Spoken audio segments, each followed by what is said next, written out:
Chris Godinez, licensed professional counselor, also the host of We Need to Talk with Chris Godinez. This video is for educational and informational purposes only. If you feel you need a therapist, please go to Google, type in therapy, your city, Psychology Today will pop up.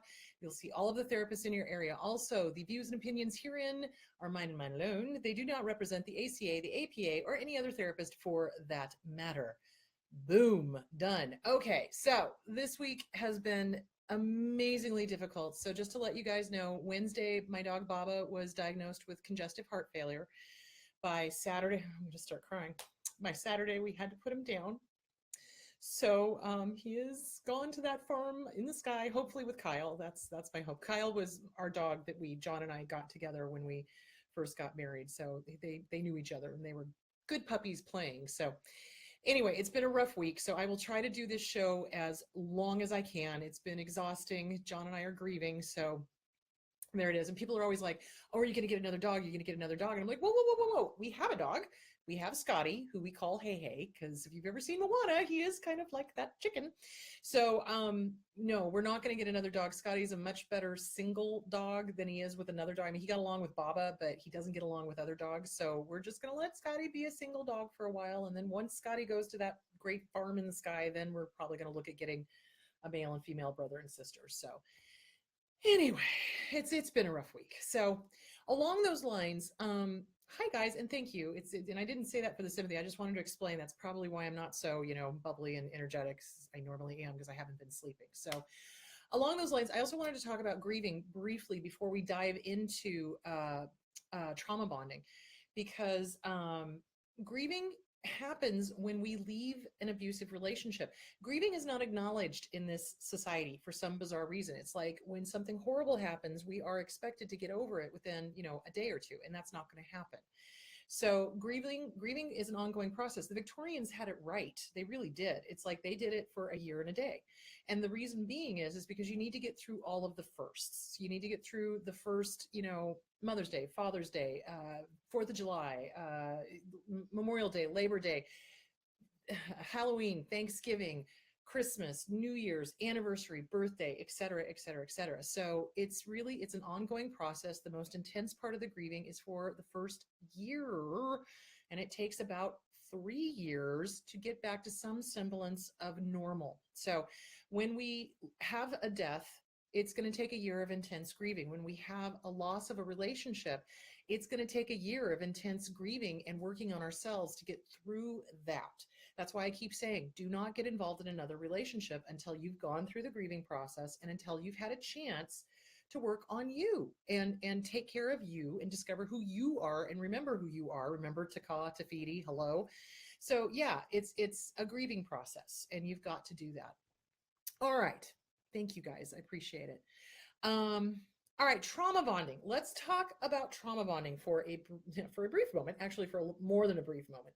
So there've been a lot of questions on trauma bonding that I've gotten recently. So people are kind of confused as to what trauma bonding is, what trauma bonding isn't, et cetera, et cetera, et cetera. So let me explain that it's not always what you think it is. Again, it's abuse isn't what we think it is. Trauma bonding is not always what we think it is. So the traditional way of thinking about trauma bonding is the Stockholm Syndrome. Okay, so Stockholm Syndrome is where in 1971 or 2, there was a bank heist in Stockholm, Sweden, and a group of people were taken hostage by the robbers, and it lasted for about a week. And by the time the SWAT broke in to go grab them, the hostages were surrounding the abusers, the robbers, and going, no, no, no, no, no, don't hurt them. They're our friends. We don't want you to hurt them. And in fact, a lot of them testified on their behalf and continued a friendship with them after the trial was over and these guys were doing jail time and things like that. So what happens is when something traumatic happens and somebody is groomed to be codependent, they identify with the aggressor and they want to protect the aggressor. They want to keep the aggressor safe. And so that's trauma bonding. It's like they want to bond with the person who's causing the trauma, but also saving them from the trauma. So in this situation, the robbers caused the trauma, but they also were keeping these people alive based on whether or not they got along with them or not. So a lot of the hostage had to fawn in order to stay alive. And then they started identifying with the aggressor, and they trauma bonded with them. And so they really thought that their well-being depended on these people liking them or loving them or protecting them or whatever. So the other thing of it is, hey Beth, the other thing of it is that trauma bonding happens in good situations as well. So you go through something that releases a lot of endorphins, a lot of dopamine, a lot of serotonin. Roller coasters, for example, you bond with the person you're riding with over this shared scary experience that's controlled, but it's the same thing. Why do you think teenagers go on dates to amusement parks? Why do you think they get the guy or the gal to go on the roller coaster with them? It's another way of bonding, and it's very powerful. And caveat, warning, if the person has been groomed by an abusive family, and there is, grooming that had gone along, and there had been trauma bonding in the past to an abuser, an original caregiver, and then you go to an amusement park with this person or whatever, yeah, those feelings of wanting to bond with this person are going to happen. So one of the questions that I got was, why is it that, somebody treats me nicely or somebody is kind to me and I want to bond with them immediately?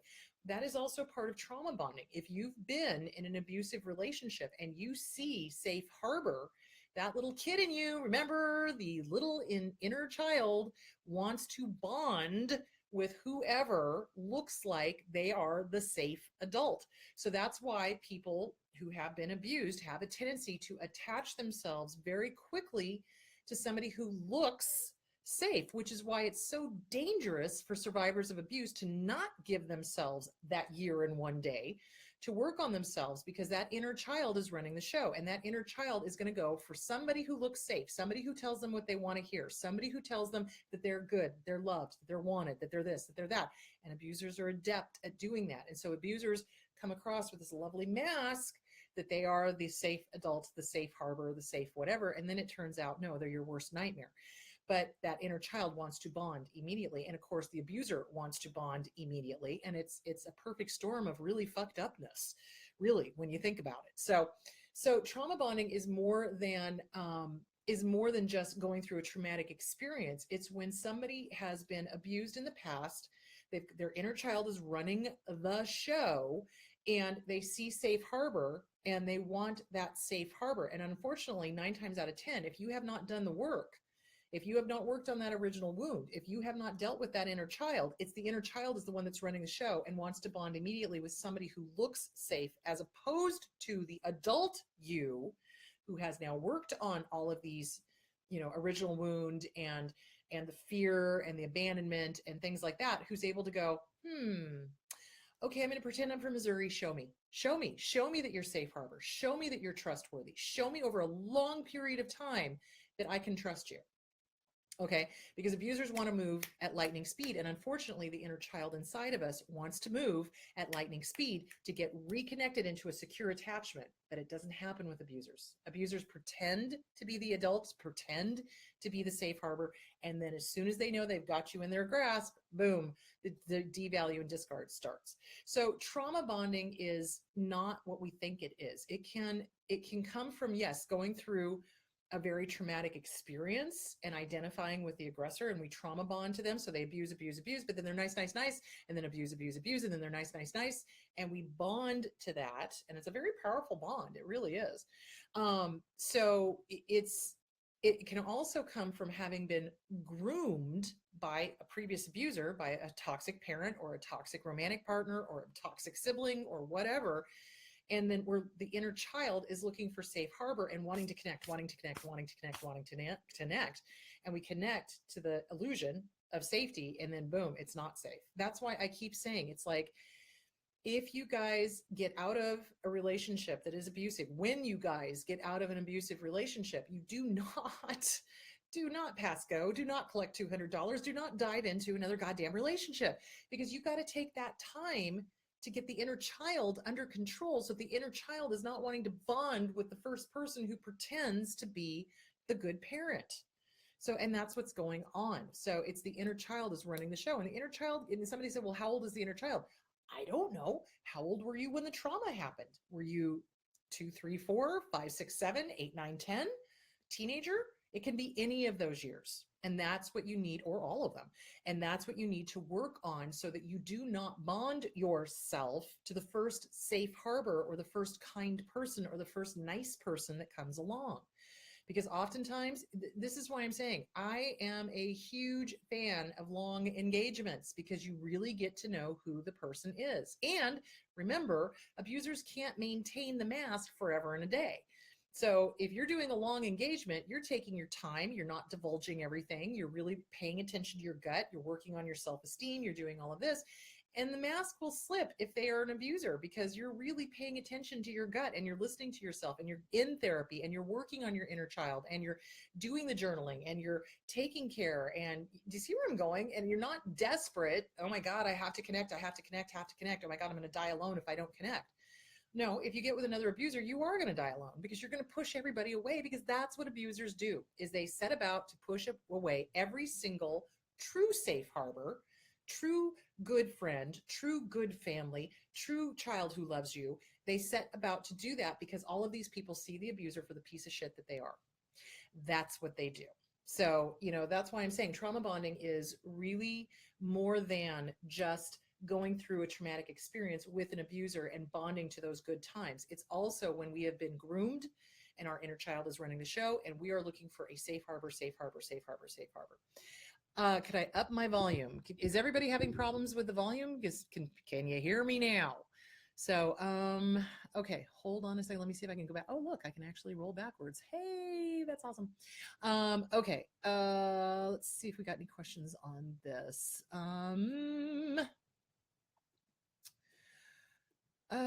Okay.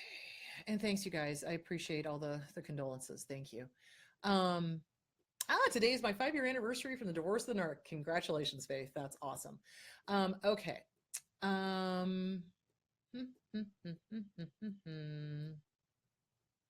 So yeah, once they are nice to us, we have a tendency to latch on, and you don't want to do that. So it's, in a perfect world, you'd be able to, because there wouldn't be abusers. This is not a perfect world. So in this world, you're going to have to really slow down, take your time, listen to your gut, make sure that it's you, adult you, running the show, and not inner child you running the show that's just looking for whatever safe harbor you can get. Okay. Is the audio extremely quiet for anyone else? Okay, good. Everyone else is saying it's okay. All right. So check your computer audio thingy. Waka waka. All right. Okay.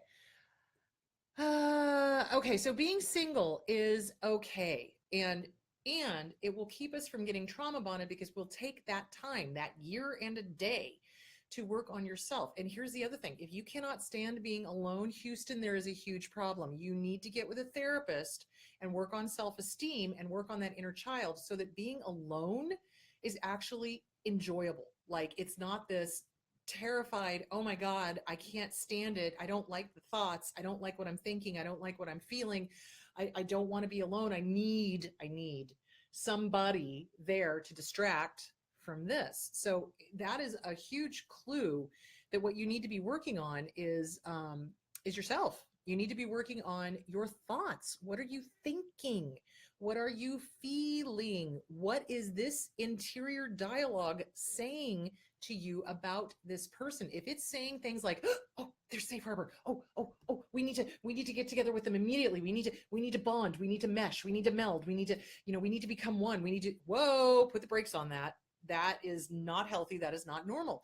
In a healthy, normal relationship, a person meets a person, you kind of like, they're kind of cool. I kind of like them. Okay, we'll see how it goes. And then you hang out every once in a while and get to know each other. With an abuser, though, the abuser will push that bonding as quickly as possible, and they'll want to be with you every single waking moment. The text, be with them every night, text. And they want that bonding to occur immediately. And of course, the inner child does that as well, which is why it's so important to work on that and be alone and be with your thoughts and listen to what you are saying to yourself. How are you handling this new relationship? Are you You're wanting to push it at lightning speed. And if so, that's your inner child doing that. You got to say no to that. You just got to slow it down, take your time. Don't be with the person every single waking moment. Allow there to be a few days break or a week break in between seeing them. And if they can't stand that, if they're like, oh, I need to be with you, I need to be with you, I need to be with you, Houston, that's a huge red flag, ginormous red flag, because a healthy, normal relationship takes its time, period. Okay.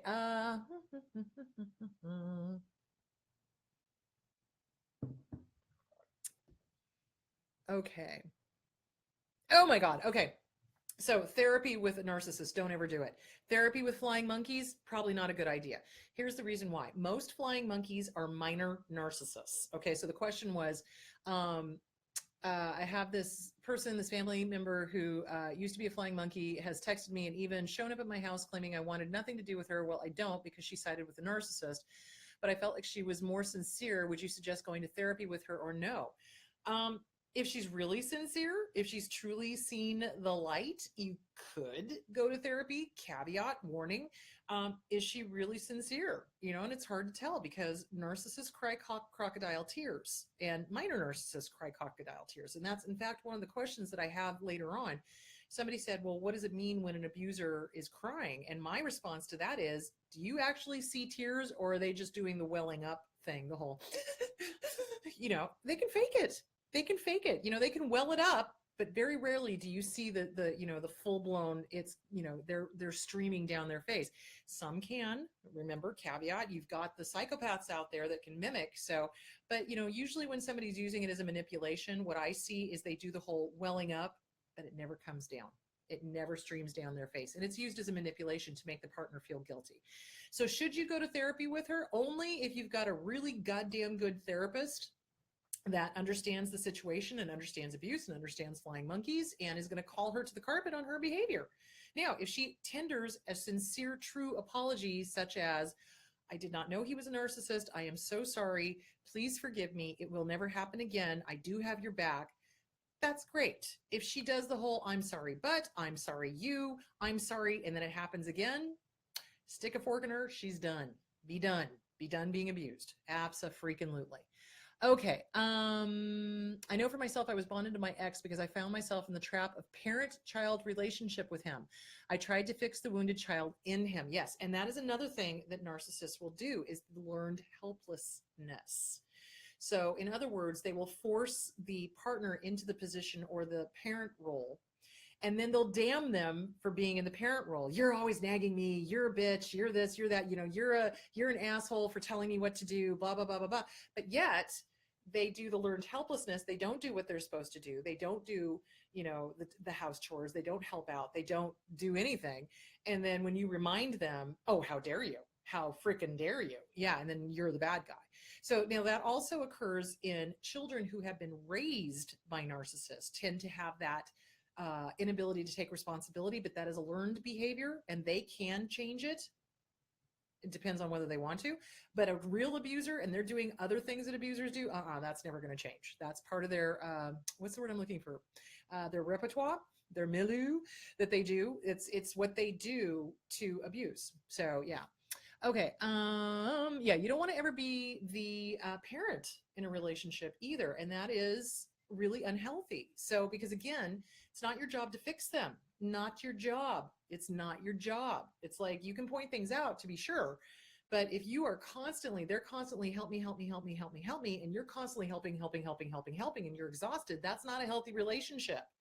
That's a parent-child relationship. You don't want that. You need a partnership. It's got to be a partnership. Actions and words have to match, and they have to be a partner. If you're the parent and they're the kid and you're constantly doing for them, that's not a healthy relationship. So yeah, there's that.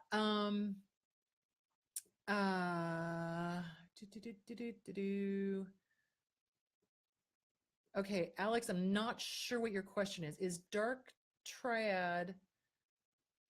Okay, wait a minute. I just jumped in. Sorry. Is dark triad is sure as shit sign we're dealing with one of these nut jobs? Will it show up in the quiet ones as fleas?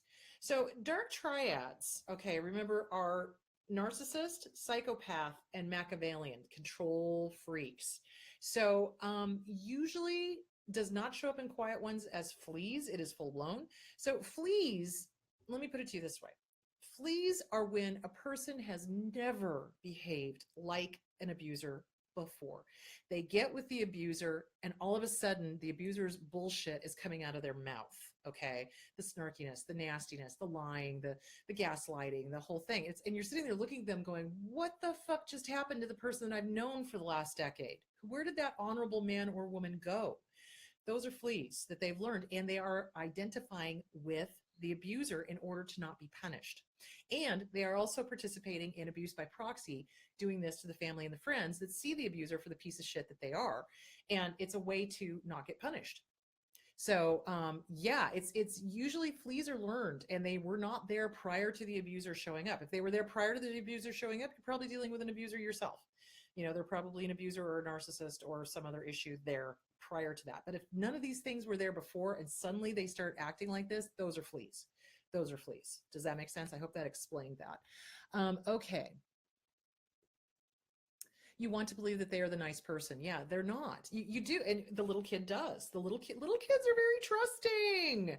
And so the little kid inside of us wants to believe that this wonderful person is really who they say they are, but they're not. They're not. They're lying. It's a mask. That's why I'm saying take your time. Work on you. Stay single. Don't fall into the, oh my God, I'm going to die alone trap. Because the second you start saying that to yourself, the inner child is going to get worked up and freaked out, and it's going to make sure that you attach yourself as quickly as possible to someone, anyone. It doesn't matter. Oh my God. Do you see where I'm going with that? You don't want to do that. I used to think being trauma bonded was the closeness between two victims of the same abuser. Well, no, not quite. You can definitely bond over a shared experience, but that's a little different. That's not quite the same thing. So if you absolutely hate being alone, the most important thing to do is to get with a good therapist and work on your self-esteem. People who love themselves do not mind being alone. I can spend weeks by myself and be perfectly okie dokie smoky. And that's even without internet or anything, because it's like, I just like my thoughts. My thoughts are generally pretty nice, pretty kind, pretty gentle, pretty encouraging, pretty, to the light side of the force, that kind of thing. If you're having a hard time spending your alone time and you hate being alone, that's when you've got to tune into that inner dialogue. What are you telling yourself on a daily basis? And it's always running in the background, and then we don't even realize what it is saying to us half the time, which is why I'm saying most abuse targets are unconscious to their inner child, and the inner child is the one that's running the show. That's why it's vital to get with a therapist, work on the self-esteem, work on the codependency, and work on that inner child workbook by Catherine Taylor, because you got to get this little one grown up so that you are an adult making these decisions, not a frightened child who's terrified, who doesn't like the nastiness in the head making these decisions. Does that make sense? That's what you got to do. Okay. Yeah, alone time is wonderful. It's a wonderful way to recharge. Absolutely. Yeah,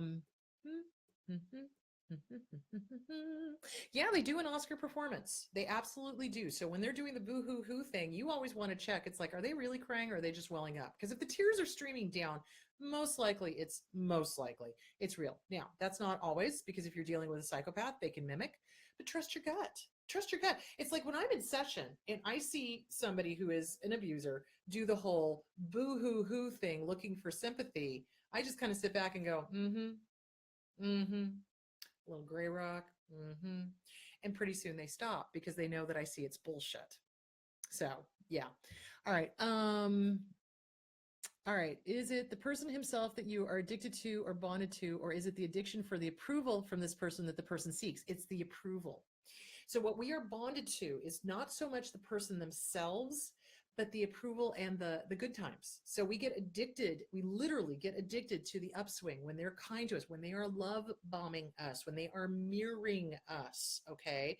We get addicted to that, and then they start abusing us and we're like shocked. We're like, where did they go? Oh my God, I thought this person was my mate, my friend, my twin, what the hell? And then they start mirroring us again. And then we're like, oh, okay, oh God, oh good, okay, it's there again. Okay, oh, endorphin, dopamine, serotonin, oh my God. Yeah, and then boom, it drops. And then endorphin, serotonin, all of this good stuff, oh my God, and then drops. We are addicted to the upswing. Just like any addict, we love the high. It's a high. It's a high. And all that oxytocin gets released as well. So all this lovely oxytocin, all this stuff bonds us to the behavior. It's the person, but it's not. It's the behavior. But we associate it with the person. Does that make sense? So that's what we're doing. Okay.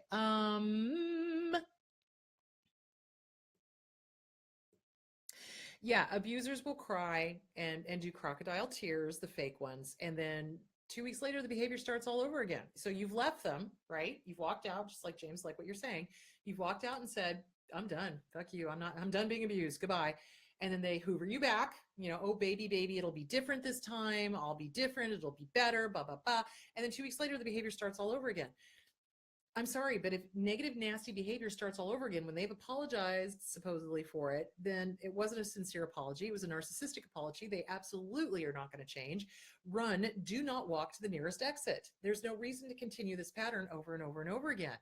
Definition of insanity, doing the same thing over again, expecting a different outcome. We keep expecting them to somehow wake up to the fact that they are abusing us. They are never going to wake up to the fact that they are abusing us. Do they know they're abusing us? Yes. Do they enjoy abusing us? Yes. Are they going to change? No.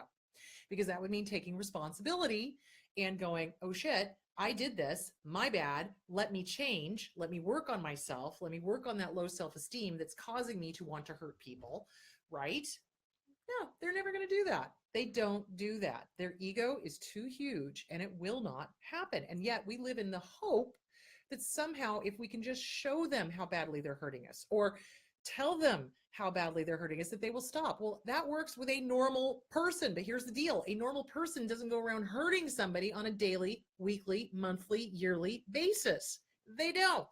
Healthy, normal people don't hurt people intentionally. Abusers hurt people intentionally, and they tell you what they're going to do. They lay it out. I'm going to sabotage this. I'm going to make sure you can't do that. I'm going to take away your friends. I'm going to take away your family. I'm going to take away your kids. They tell us because they're arrogant. And yet we don't listen. La, la, la, la, la, la, la, la, la, because we don't want to, because we want to believe that somehow we can fix them, that somehow that good person that we saw inside of them was real. Well, let me clue you into something. The good person you saw inside of them was the mirror. You saw yourself. You saw yourself. There is no there. You need to get that through your head. There is no there in an abuser. What there is a mirror. And that's what you saw. It was not them. It was you. Okay. Yeah, the sociopaths are the best of the crocodile tears. Absolutely. Okay. Yeah, alone. Good point, Rick. Oh, by the way, Rick Points, this is the guy I was telling you about who is the life coach out of Iowa, who is the one that I am referring everybody who calls me and says, can you do a Skype session? No, I cannot. So just to let you guys know, I am a licensed professional counselor in the state of Arizona. I can counsel people who are residents of Arizona, and I do face-to-face. I do not like doing phone sessions. I prefer face-to-face.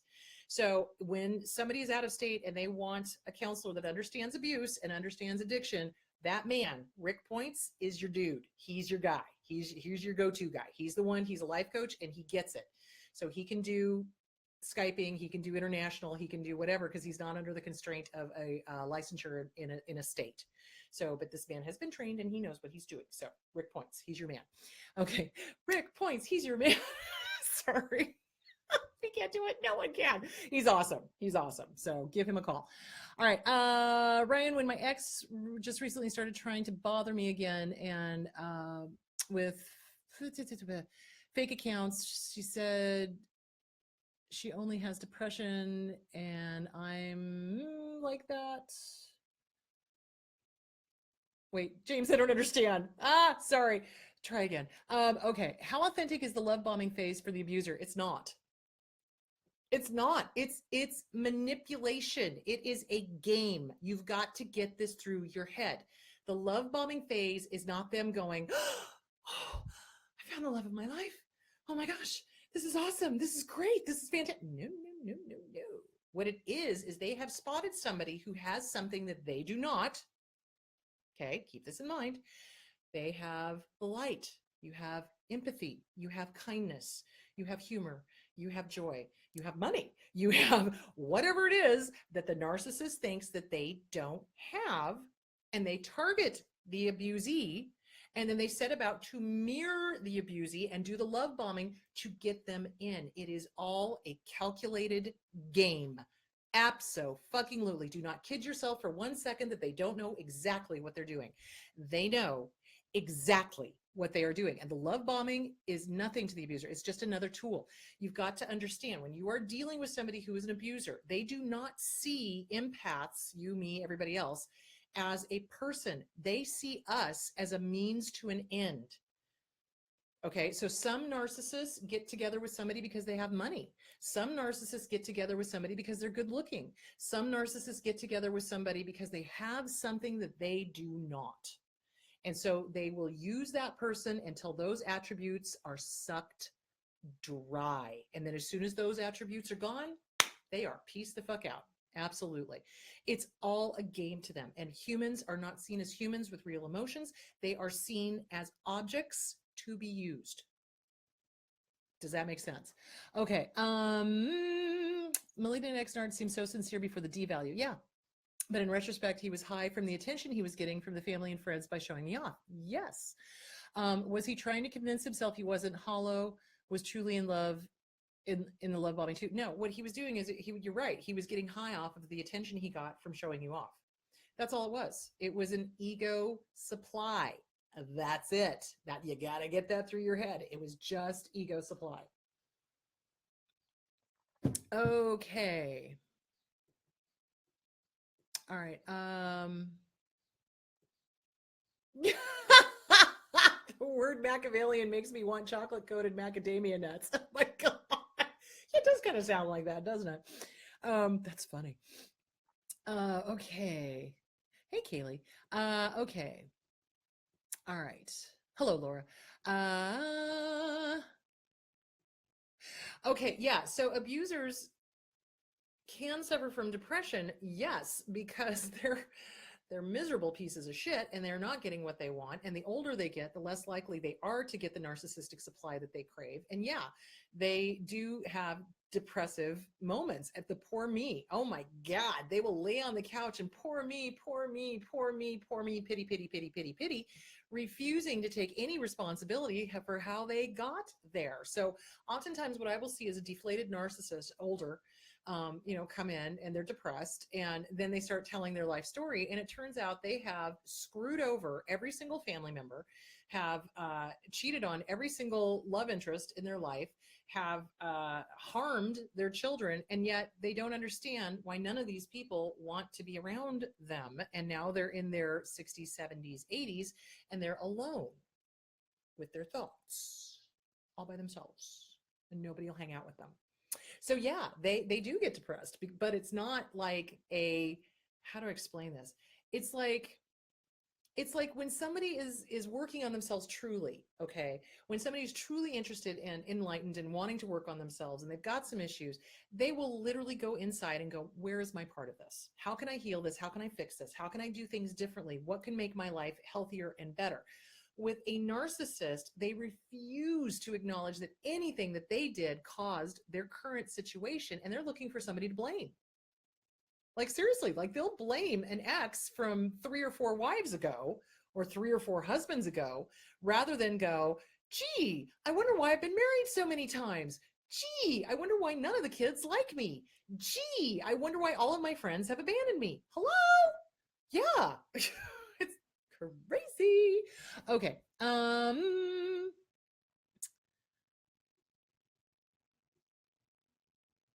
Okay, what happens when you didn't stay single after your first abuser, but the relationship you are in now is good? How to deal? Well, so your biggest thing, so let's say, for example, you did get out of an abusive relationship and you did somehow manage to get into a healthy relationship. Your biggest thing to watch out for is self-sabotage, okay? Because, things are going well, what does that inner child do? Shit, things are going well. This isn't normal. Oh my God, I'm used to things being chaotic and dramatic and this, that, and the other thing. So you got to watch out for self-sabotage. If you are in a healthy relationship, why are you self-sabotaging? Don't self-sabotage. Get it with a good therapist. Make sure you've got your self-esteem where it needs to be. Make sure that inner child is where that inner child needs to be.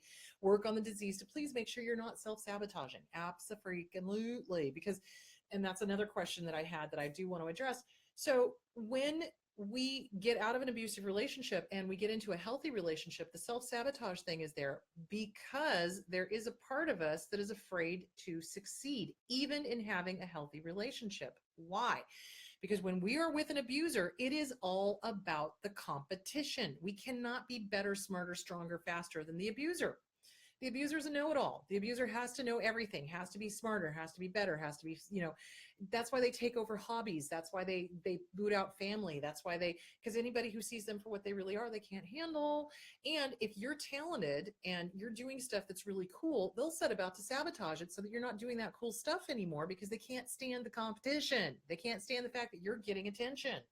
Okay, so that's what that is. And they will make sure to get rid of any family or friends who support you in doing that hobby. So yeah, it's a fear of competition. It's a fear of competing with the narcissist, even though the narcissist is gone, probably because the narcissist is still in your head. So you got to boot that thought out. You got to boot those narcissistic abuse bullshit things out. Get with a good therapist. Make sure that you're not running the programming of the narcissist. Make sure you're not self-sabotaging. Work on yourself. So that's the best way to avoid that. Okay. Yeah, depression does not excuse abusive behavior. It does not. I know plenty of people who are clinically depressed and are the nicest, kindest, sweetest people on the face of the planet. I also know plenty of narcissists who are depressed who are still miserable pieces of shit to everybody. So no, depression does not ever excuse abusive behavior, ever, period, exclamation point. Okay. What is the difference between needing to get used to being alone versus turning into a self-isolation? Okay. So when you are alone with yourself, there's no panic. There's no fear. There's no, oh my God, I can't stand this. Oh my God, I need to be with somebody. Oh my God, oh my God, oh my God. When you're being with yourself, it's just this comfortable kind of, this is nice. I'm just going to chill. I'm just going to lay in the hammock and chill out. That's enjoying your own company. Isolation is when you turn down every single social possibility. You don't go out with your friends. You don't go out with your family. Don't hang out with your kids. You're avoiding social situations. That's self-isolation. So you can be alone and still be social. You know what I'm saying? But isolation is where you just shut everybody and everything out and you avoid. You don't want to do that. You don't want to do that. We're pack animals. We need to be with other human beings, healthy human beings. We do. We need our tribe. We do. So that's the difference between that. Okay. And the same thing for the reverse, neediness, wanting to be social. Well, again, it's going inwards. And why am I doing this? Am I doing this to avoid? Am I doing this to diffuse? Am I wanting to go out all the time so that I don't have to think? If you're going out because you're like, hey, you know what? I haven't seen Anna in a long time. I really should go to lunch with her. Or I haven't seen Lourdes in a long time. I need to go to lunch with her. That's one thing. If you're like, oh my God, please let Lourdes or Anna be home so I don't have to think. Okay, that's a huge difference. Do you see where I'm going? It's like one is a intentional, I want to go do this. The other one is I'm frantic and I don't want to be alone and I'm avoiding the feelings. You're avoiding the feelings. Don't avoid the feelings. So that's how you tell the difference. Is one a conscious decision and the other one a fear? If that's the case, you know what you're dealing with. If it's a conscious decision, it's okay. If it's not, then you need to work on that unconscious fear that's going on. Okay. Where did I go? Okay. My father was a horrible abuser and was very good at fake tears. Yeah. Down the face. Yes. I always looked at him like he was a bug. I wondered who the heck he was crying for because I knew it wasn't me. Generally, when they cry, it's because they've been caught and they don't want to be caught. And so the best way to get sympathy and to work on the empath's natural need to take care of and to be like, oh, it's okay, is to drop the tears, is to do the whole fake tears thing. So that's why I'm always very suspicious of somebody who's done absolutely heinous behavior suddenly starts boo-hoo-hooing. I'm like, yeah, I don't think so. All right. Yeah, the main theme in literature, and especially romance novels, is that the person wakes up to change. It's little wonder why we expect our abusers to wake up. Yeah, absolutely, Beth. I totally agree. We do have this very unrealistic ideal that, oh, if I just love them enough. You cannot love abuse away, guys. Let me say that again. You cannot love abuse away.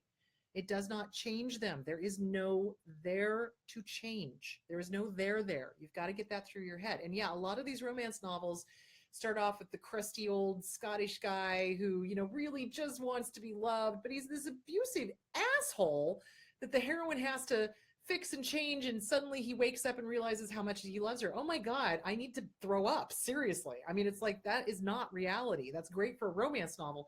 But unfortunately, a lot of people expect that to be the norm, that you're able to change them and save them and get them to see their errant ways. And that's not how it works. It's not.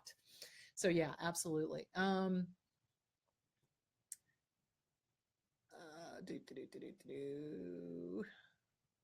Okay. When you go no contact, the narc is constantly calling around.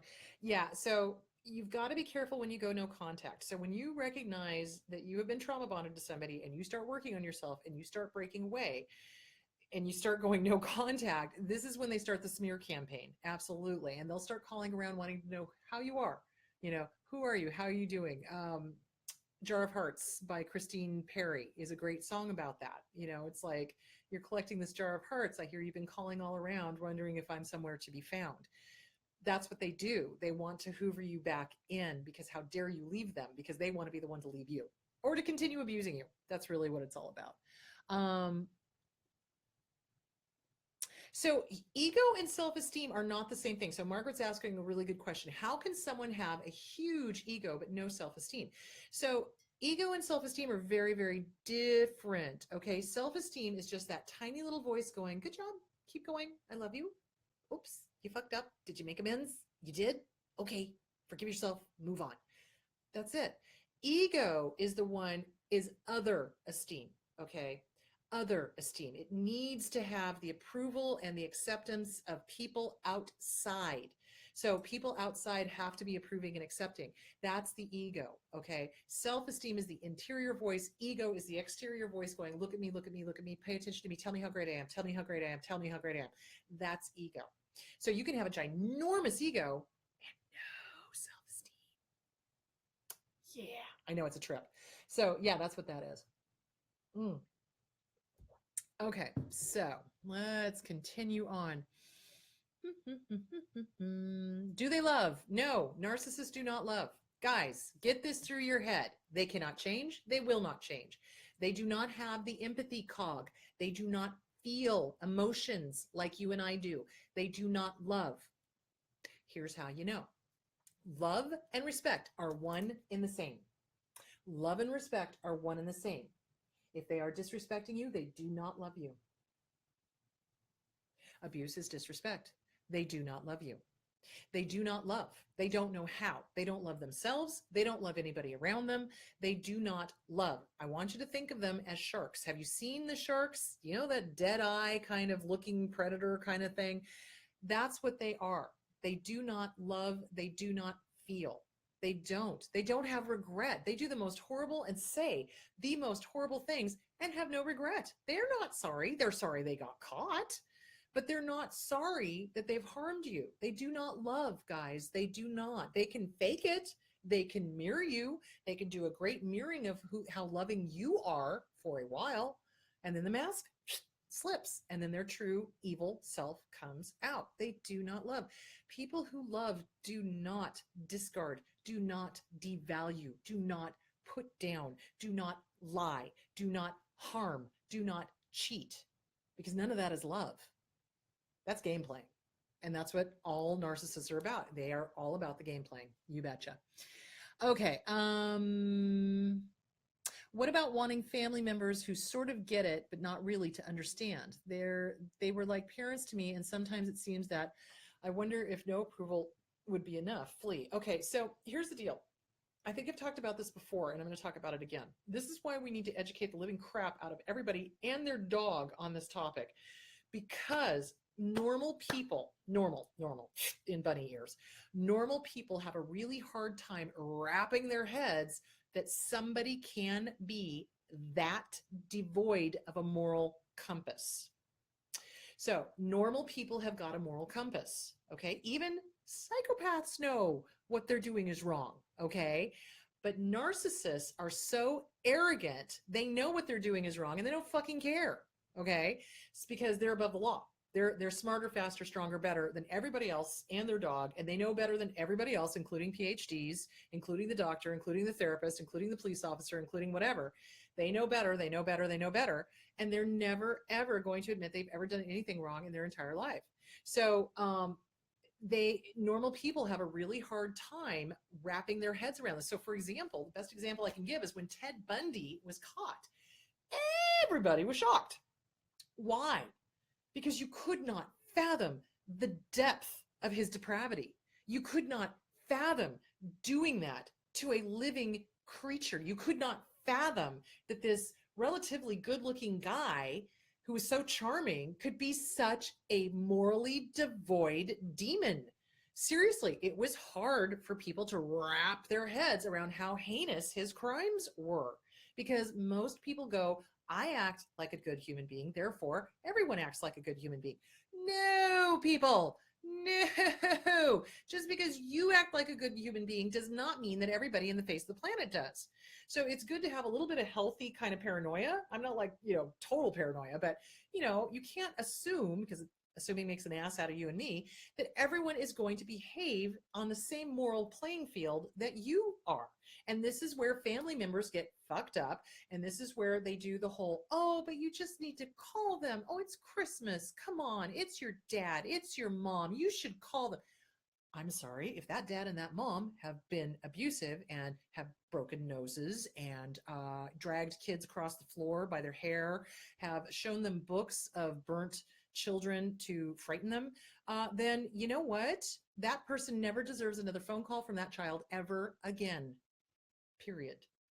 If they've emotionally abused them, if they've harmed them, if they've, they do not deserve a phone call from that child. But yet, grandparents, other family members will be like, oh, but it's the mom, it's the dad, it doesn't matter.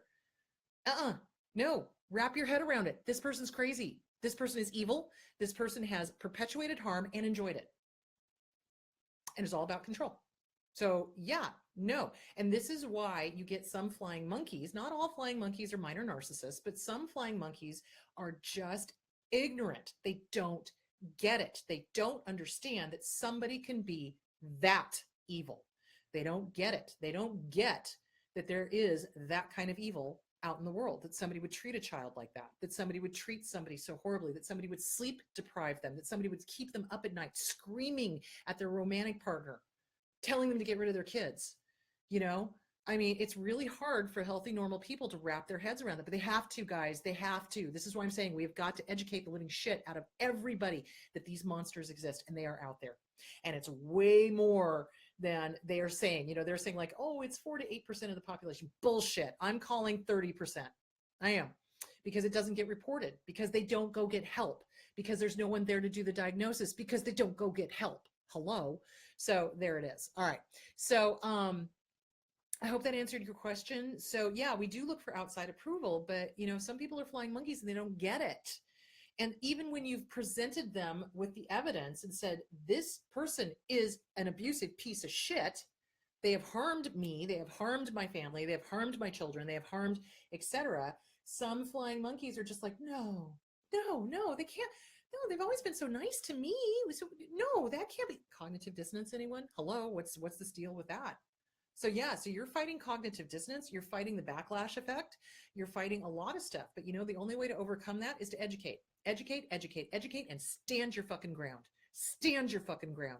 Don't be around the abuser. Don't let flying monkeys convince you to be around the abuser. Be done. Are you done being abused? Then be done and stand your ground. And either the flying monkeys will wake up and be like, oh, shit, I was wrong. You're right. This person is horrible. Or they'll continue their bullshit, in which case you have nothing to do with them either. There it is. All right. Okay.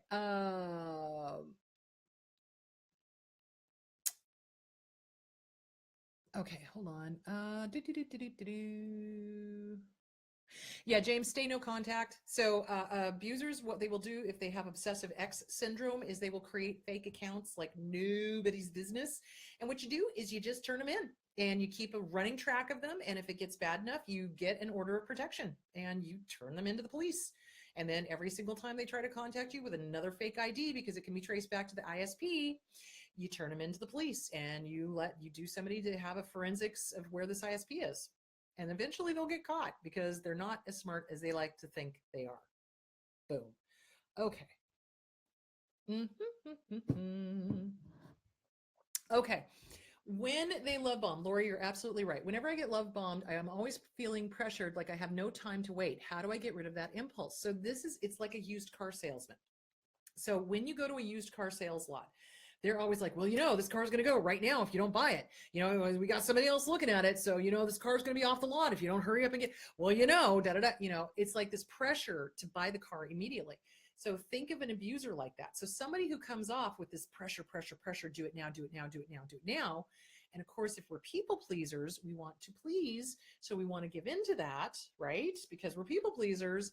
That's what's going on, is that impulse to please. What you have to do is like, deal with rejection or deal with waiting, asshole. Sorry, or assholette. Sorry, you're not going to get an answer right now. And they don't want that. They want you to commit immediately, now, because that's what they do. And so they play on that desire to please, that disease to please. And that's what they're working on to get us to say yes immediately. And that's when you got to step away and be like, nope, I need to think about this. Nope. Give me some time. Nope. I'm going to go read The Disease to Please. Thanks. I'm going to go work on my self-esteem. I'm going to get with my therapist and figure out why I'm feeling pressured. Do you see where I'm going with that? So you don't ever want to get in. How do you get rid of that impulse? You work on that. You work on your self-esteem. You work on the codependency. You work on saying no. No is your friend. No is a boundary word. Use it frequently, often, wisely, well, do it. And people who don't respect that, that's a huge clue that they are an abuser. If people do not respect your boundaries, that's when you got to be like, okie dokie, we're done. Have a nice day. Bye-bye. So no is a good word. See how people react when you start drawing boundaries. If they don't like it, guess what? They're not there for your best interest. Most people who are healthy will respect your boundaries and go, okay, well, I don't like it, but you know what? I respect it. If they don't respect it, you boot them out of your life. Okay. Oh,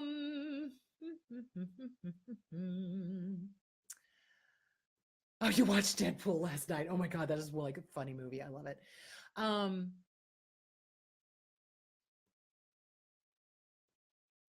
Yeah, it's a lot of people are drawn to positions of power, like professors can be very narcissistic because it's a position of power.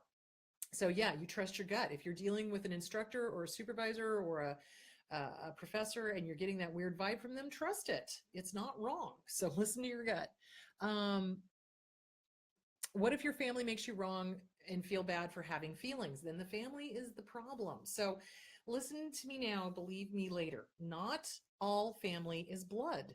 You've got to find your tribe. You've got to find the people who love and support you truly, who really truly have your best interest at heart and are not interested in you not being who you really are as a human being. So when we deal with toxic families, okay, oftentimes toxic families have got alcoholism, drug abuse, mental abuse, physical abuse, emotional abuse, something, and they don't like feelings. Feelings are sticky.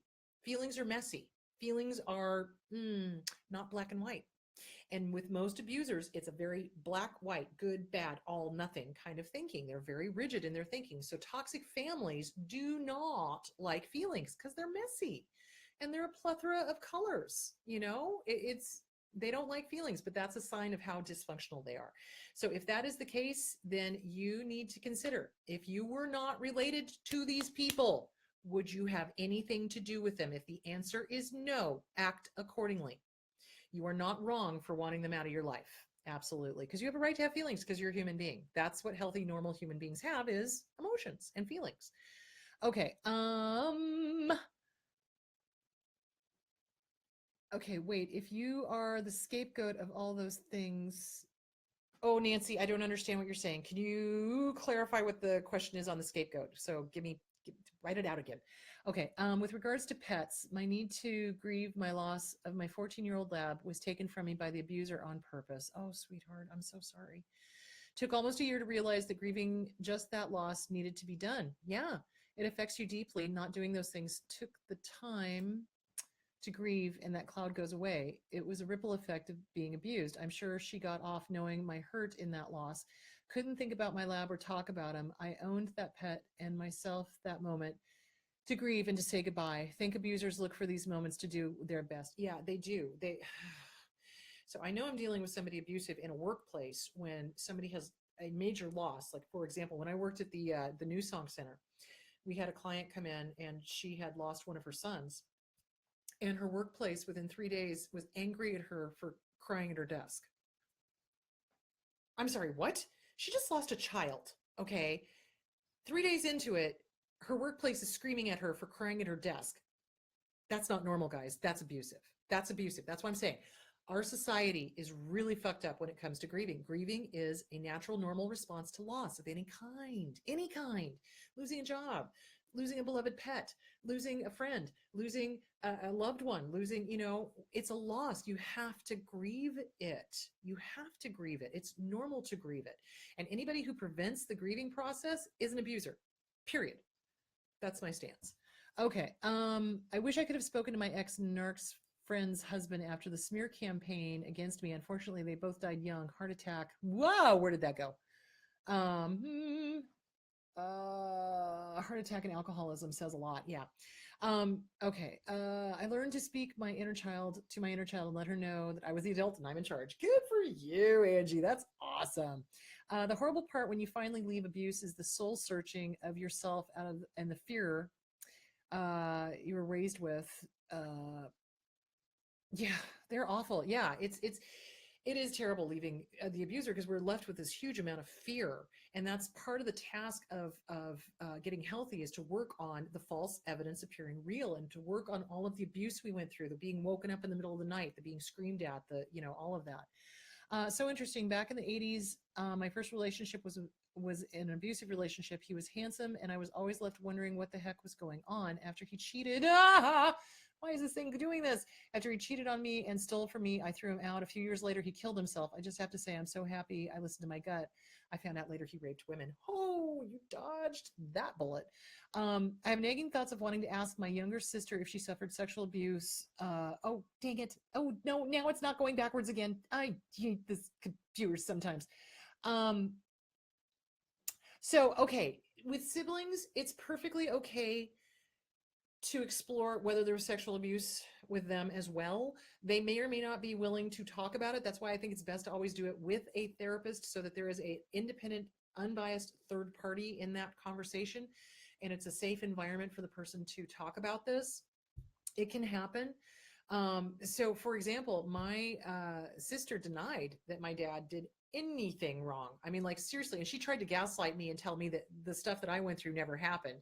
So it is very frightening to do that when you're dealing with a sister to, sit there and question yourself and go, wait a minute, I know this happened. So why are you trying to tell me it didn't? And why are you denying what I know I saw and my other sister saw? So, do you see where I'm going with that? So they may or may not be able or willing to confront the issue. That's why it's probably a good idea to do it with a therapist. Okay, so the excitement you see from the abuser, including real quiet tears about finally finding the perfect mate, is all bullshit. It's all bullshit. It's all bullshit. I found my mate. I found my perfect mate. Bullshit. There's not a real thing about them. It's all an act. Okay. Okay. What's it called when my facial expressions are not correlated with what I am thinking? I feel like I have to tell myself, I think what someone said is funny. Smile now. Honestly, I don't know. I don't know what your situation is. I don't know if it's autism. I don't know what's going on. So most people, it comes naturally because, like, for me, people know exactly what I'm thinking because it just plays across my face, and it's very, very difficult for me to stop it. I can do gray rock when I need to, but oftentimes there's that little flash of what the fuck. So, you know what I'm saying? So I'm not sure, sweetie. I'm not sure what the deal is. So you'd have to let me know more about that. Or the other thing I can suggest is get with a therapist and find out. So it could be autism. It could be something else. I don't know because I don't know. I don't know. All right. Uh, yeah, projecting. So narcissist flying monkeys project a lot. They will side with the abuser because they're, again, minor narcissists themselves, and they like being affiliated with somebody who they perceive as being powerful. So yeah, that's what that's about. Okay, hang on. Ha, ha, ha, ha, ha.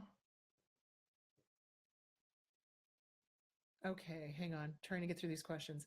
Could you talk a bit about social anxiety and panic attacks due to parental narcissistic abuse? I just had the massive attack last night, and it was inner child desperately craving the love and safety that my mother was never able to give me. Tips on reducing the panic attack as it's starting to rise. Okay, so really quickly going over. Good Lord, is it 1 o'clock already? Oh my God.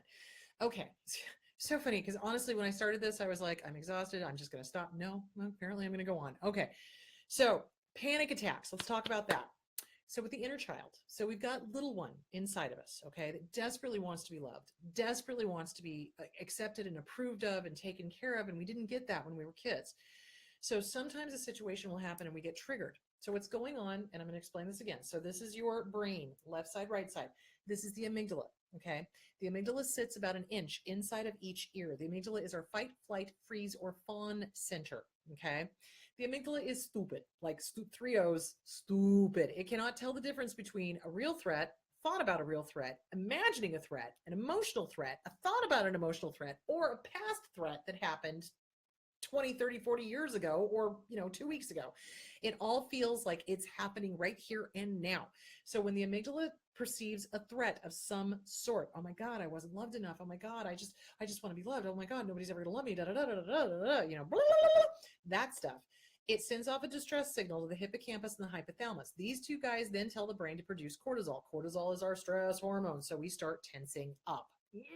Now we're tense because we're getting ready to fight, flee, freeze, or give in to the abuser so that we don't get killed. Okay, fight, flight, fawn, or freeze. So at this point, there is no CO2 oxygen exchange going on. That tells another part of the brain, oh my God, we're gonna die. So then that tells the adrenaline gland, the adrenal gland, to release adrenaline all at once. So now we released all the adrenaline. So now we're sitting there shaking like a leaf. We got racing thoughts, racing thoughts, racing thoughts. And at this point, we do one of two things. We either split off into a classic panic attack, which is the whole can't breathe, oh my God, and then you keel over, or you split into a rage attack, Incredible Hulk, which pushes people away, which in our little brain keeps us safe. So, okay, so the best way to short circuit this whole thing is as soon as you recognize that you are starting to panic, which for me, I usually don't recognize it until I'm already in the phase, at which point I have to then remember to hold my breath. You want to take a big deep breath, hold it, hold it, hold it, hold it, hold it, let it out as slowly as you possibly can, and do that multiple times until we get that oxygen CO2 exchange to the right thing. You do not want to grab a plastic bag, paper bag, plastic bag, whatever, and breathe in and out of it. You don't want to do that. You want to take in a nice deep breath, hold it, calm the racing thoughts. I'm safe. I'm okay. Everything's fine. Yes, I am having a panic attack and I am now breathing. So you throw your chest open, you breathe, self-soothe, self-soothe, self-soothe. I'm safe. I'm okay. Everything's fine. Nothing's going to harm me. It's all right. You can even rub yourself. You can even give yourself a hug and rub yourself. Hey, I'm okay. Everything's fine. It's going to be okay. And in a way, what you're doing is you're reassuring the inner child at the same time. Hey, little one, it's okay. I love you. It's all good. It's all right, sweetheart. It's okay. That kind of thing. So that's how you self-soothe, and that's how you stop a panic attack. Some people can't stop it until they're already to the point, like I do that. It's like I wait until I'm like, but then I'm able to kind of reel it back in.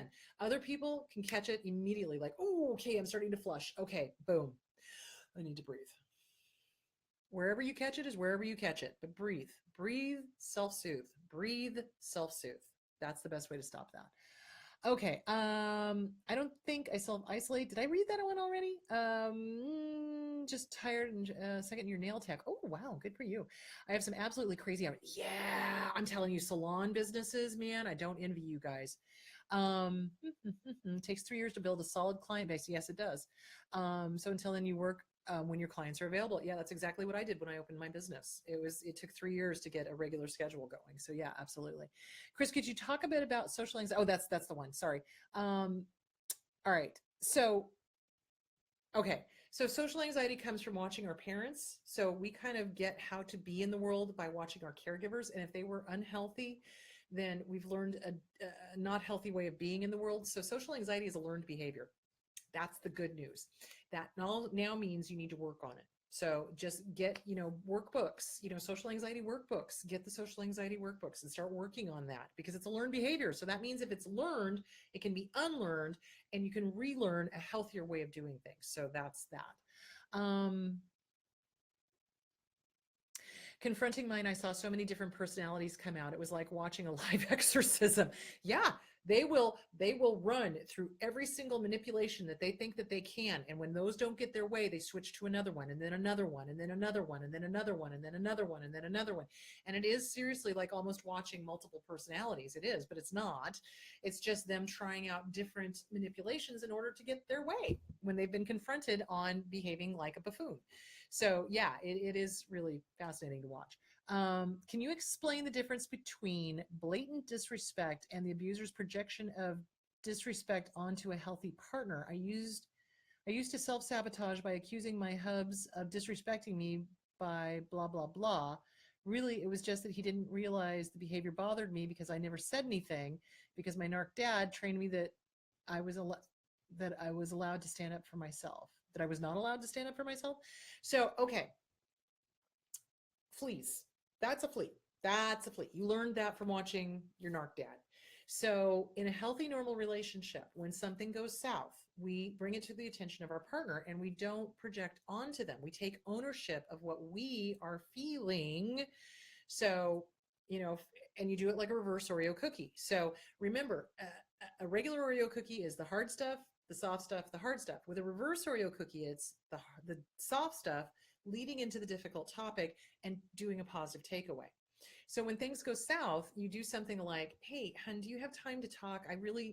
This is really important and it affects our relationship." You do. "Okay, great. Thank you so much. This is important to me." When this behavior happened, I felt, owning my own stuff, I felt disrespected.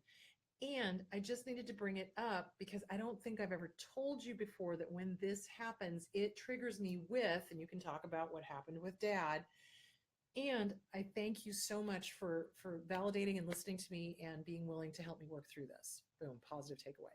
Now you've got the opportunity for that person to come back and go, "Shit, I didn't know I was doing that. Oh my gosh, I'm so glad you brought that to my attention. Let's work on it." Okay.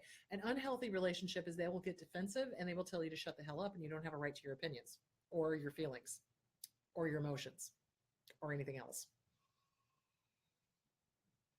So there is a difference between standing up for yourself and trying to start a fight. So in a healthy relationship, you never want to try to start a fight. You always want to have understanding and working on stuff together. You cannot have a healthy relationship with a narcissist. They don't want to understand. They don't want to work together. They want to be right. It's all about the win for them. So we do tend to project a learned behavior when we have been around a narcissist. So let me explain. If you have been raised by a narcissist, if you have been raised by a malignant borderline, you will have fleas. You will. And when we get into a healthy relationship, we have a tendency to kind of play those fleas out until we recognize them as fleas, and then we get rid of them, we squish them, and then we replace it with healthy behavior. So work on yourself, work on yourself, work on yourself, work on yourself.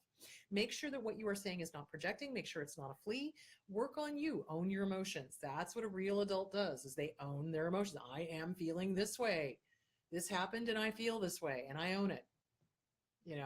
So work on yourself, work on the self-esteem, work on squishing the fleas, get with a good therapist, work on the inner child, get rid of, recognize, journal, write out all of the fleas that you picked up from your abuser, write them out and then squish them one by one. Just squish those little motherfuckers. It's going to feel good. So there it is. All right. All right. Asking a malignant narcissist to have compassion and love is like wanting Wanting something they can't do. Yeah, exactly.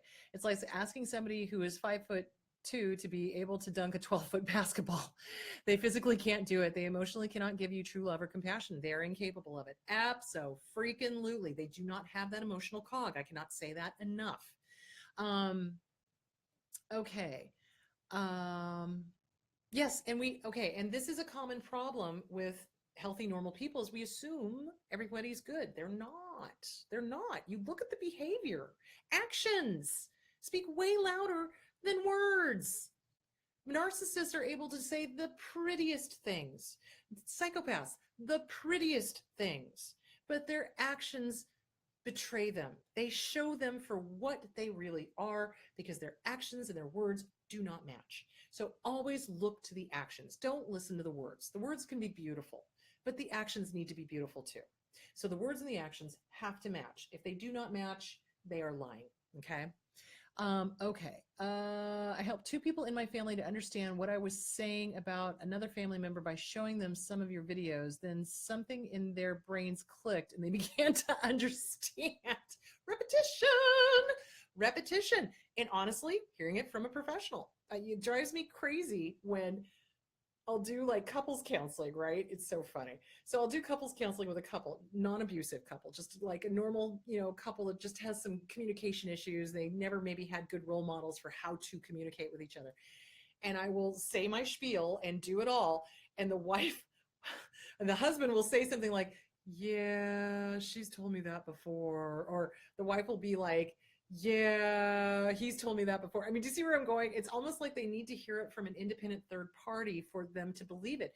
We tend, again, not to believe people we are around. I don't know why, but we will believe talking heads and we will believe experts and we will believe outside people. That could possibly have to do with the upbringing. If there was abuse in the upbringing and maybe it's this distrust of like people that are close to us, or it could be the information backlash. So for example, when something painful is brought up and it is the truth will set you free right after it pisses you off. If you are stable in your self-esteem, you're able to go, shit, this pisses me off.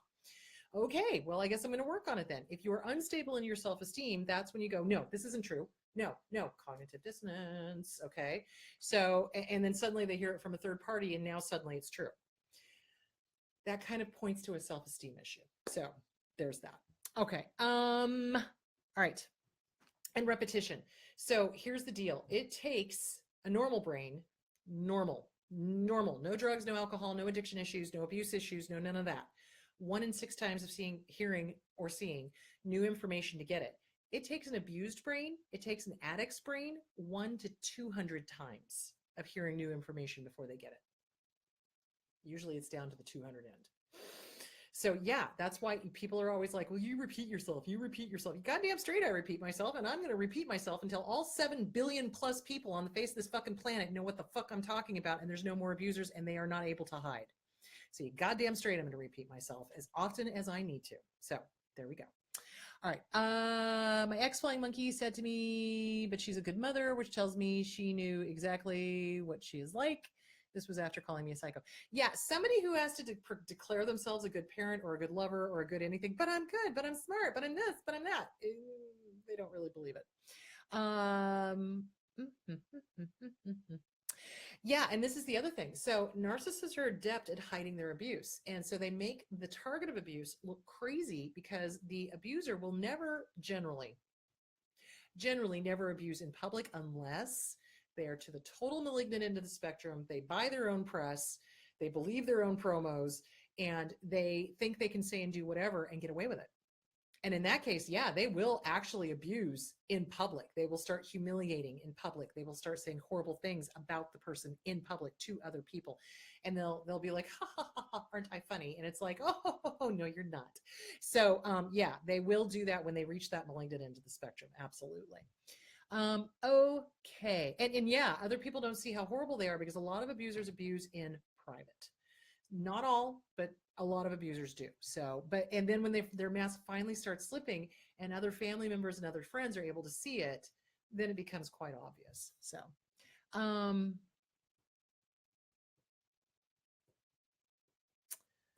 yeah. And here's the thing, mental health Not all mental health therapists are alike, guys. I cannot warn you enough. Remember, half of the APA and half of the ACA wanted to get rid of personality disorders because of the humanists who didn't want to label anybody and hurt their widow feelings.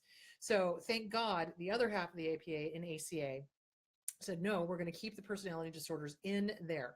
So not all therapists are healthy, normal people. You will find narcissists in my profession. You bet your sweet bippy. And that's why you've got to be so careful who you choose. Always read the reviews. Always check them out. Trust your gut. Don't assume, if they do something like, I know you better than you do, bullshit, run. The client knows themselves better. All I can do is offer interventions and suggestions. And if they work, and that feels right to them, great. If it doesn't feel right to them, we try something else. So somebody who is a guru and says, I know you better, run for the hills, guys, run for the hills. And yes, you will find narcissists in, especially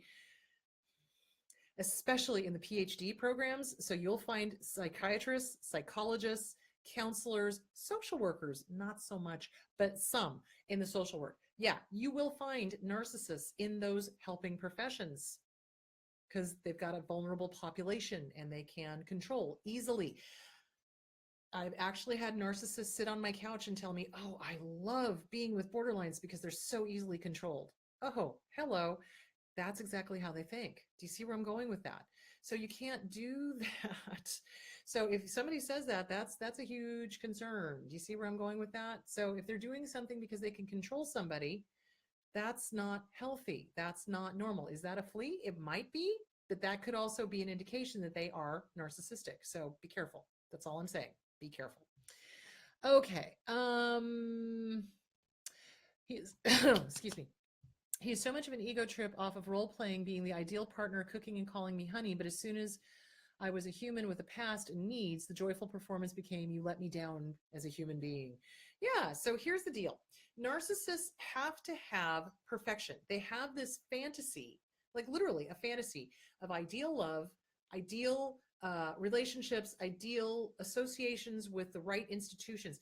Everything has to be perfect. And once the partner shows that they are human and their shit stinks, the narcissist devalues and gets rid of, because how dare you be human? You need to be perfect because I'm perfect. And therefore I need to associate only with other perfect people.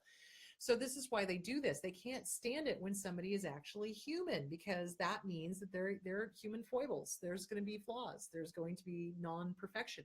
And narcissists are the least perfect people walking the face of the planet, but yet they demand perfection from everyone and everything around them. That's why they come unglued when things go south.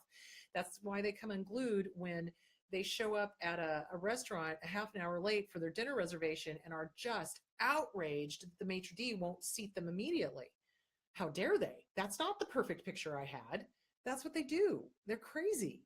I'm sorry. It's like a normal person with a moral compass would go, oh shit, I'm a half an hour late to the dinner reservation. I hope they can fit us in somewhere, but we're probably not going to get in.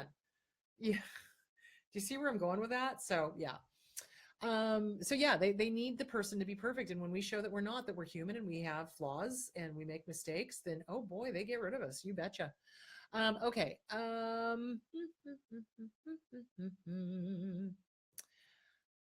Okay, let's see. Why is it when you finally leave, you are plagued by such longing to get back with your partner? You feel it might destroy you. By the way, I don't feel this way now, but it was very hard in the beginning. It's because of the addiction. We are addicted to the intermittent positive rewards when they are love bombing us, when they are being kind to us, when they are being that person we thought they were in the beginning. We are addicted to that as seriously as a heroin addict is addicted to heroin. I cannot say this enough. Honestly, when we leave an abusive relationship, it must be treated like an addiction. I say this all the time, and people are always like, no, it's not an addiction. Yeah, it is. Yeah, it is. Endorphins, dopamine, serotonin, oxytocin. We are addicted to all of those chemicals that get released when they are being kind to us. And when they're horrible to us, we go through a withdrawal. And then when they're kind to us again, we get the high. It is exactly like an addiction. It is an addiction. So the big book is great for that. Walking the 12 steps is great for that. And exchanging the word, drug of choice with the abuse, the abuser, the love bombing. That's what we're addicted to. So yeah, absolutely. When we leave an abusive relationship, the longing for connecting back with that phase where they mirrored us is intense. It is the intense withdrawals that a heroin addict goes through. It's the same exact thing, guys. Same exact thing. And we long for that blending, that melding, that connecting with that love bombing because they mirrored us back to us. And that's what we miss. We don't miss the abuser per se. We miss the love bombing. We miss the high that we got when they mirrored us back to us. And yes, it is an addiction. And yes, it must be treated as an addiction. And yes, you must go no contact because that's the only way to get over an addiction is to stop fucking using. So do you see where I'm going with that? So yeah, it absolutely is an addiction. And it is very intense in the beginning. And that's why it takes abusees 7 times on average to actually leave an abusive relationship and be done being abused because we keep getting suckered back in by the Hoover. Oh no, they're calling me. They're telling me they love me and they made a mistake and they're going to be different this time and they're going to go to therapy and everything's going to be fine. But then they get you back and the abuse starts again within a week or 3 days or whatever. Because there's no there. And all they want is that narcissistic supply. And that's why it takes us 7 times on average to get out of an abusive relationship because we are so addicted to the oxytocin, the dopamine, the serotonin, the release of chemicals when they're mirroring us, when they're being kind, when they're being gentle, when they're being that person that we always wished they would be. And then they abuse us again. And then we leave. And then they hoover us back. And then they're kind to us for a while. And then they abuse us again. Do you see where I'm going with this? It's a vicious cycle. Are you done being abused? If you are done being abused, put the drug down. Put the person down. I don't mean put them down like physically, put them down like verbally. I mean, step away. Step away from your drug of choice. Step away from your abuser. Step away because it's never going to be any different. It's going to be the same vicious cycle over and over and over again. Get out. Save yourself. Abso-freaking-lutely. Okay, where was I? And yet it does feel like we're going to die because we're addicted. We're addicted. It's the same withdrawal that heroin addicts, that alcoholics, that any drug addict goes through. Yeah, you betcha. Okay. So Lori, when we first say no, it does feel like we're pushing everybody away. It does, but you got to remember, we have surrounded ourselves with toxic people and toxic people will stay away when you start saying no. Healthy, normal people will stick around because they'll respect your boundaries and they'll respect that you're drawing boundaries and they get it. Okay. And sometimes when we leave an abuser, we have to create a new tribe because the abuser has gotten rid of all of our family and friends and they've insisted that we can only hang out around their family and friends. And then when we leave, we have to find a new tribe. We have to find new friends. So yeah, trust your gut. Listen to that. If they don't respect the word no and they stay away, then yeah, you got your answer. It's they didn't like it. They didn't like it that you said no. And that means they're toxic.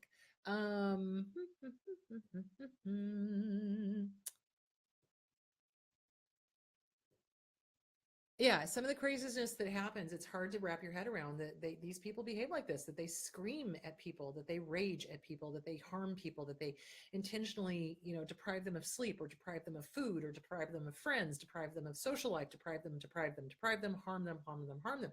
It's really hard, unless you've seen it, to really wrap your head around it and go, yeah, these people do behave like this. Absolutely. Okay. Narcs don't like the word no. They do not.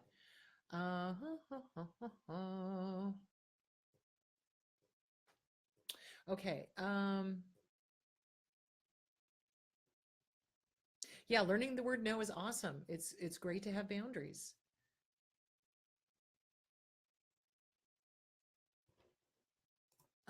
Okay, yeah, and if they respect your boundaries, that's great. And if they don't, then you delete them. Yeah, you get them out of your, delete them either on Facebook or you delete them in real life. It's like, nope, I don't have time for these people. The fear that you can't make it alone. Okay, so narcissists love to lie to us. And they love to say, you'll never be successful without me. No one will ever love you the way I love you. Blah, blah, blah, blah, bullshit, bullshit, bullshit. Okay, so they try to convince us that we are not the capable, competent people that we are. So oftentimes what an abuser will do is they will infantilize the abusee and be like, you're such a child. You're so childish. You're this, you're that. I have to do everything for you. Blah, blah, blah, blah, blah. You can't make it on your own. It's this sometimes not so subtle way of taking the rug out from underneath you. And it's really important to not believe it. It's bullshit. You did fine without them before they came along. You'll do fine without them after they're gone. seriously. So work on your self-esteem, work on the disease to please, work on the inner child. You can do it. You are capable. You are an adult. The inner child is there, to be sure, but you're working on it and you're a work in progress, and there's nothing wrong with that. And you're not an infant. So yeah, absolutely. Um, okay, let's see.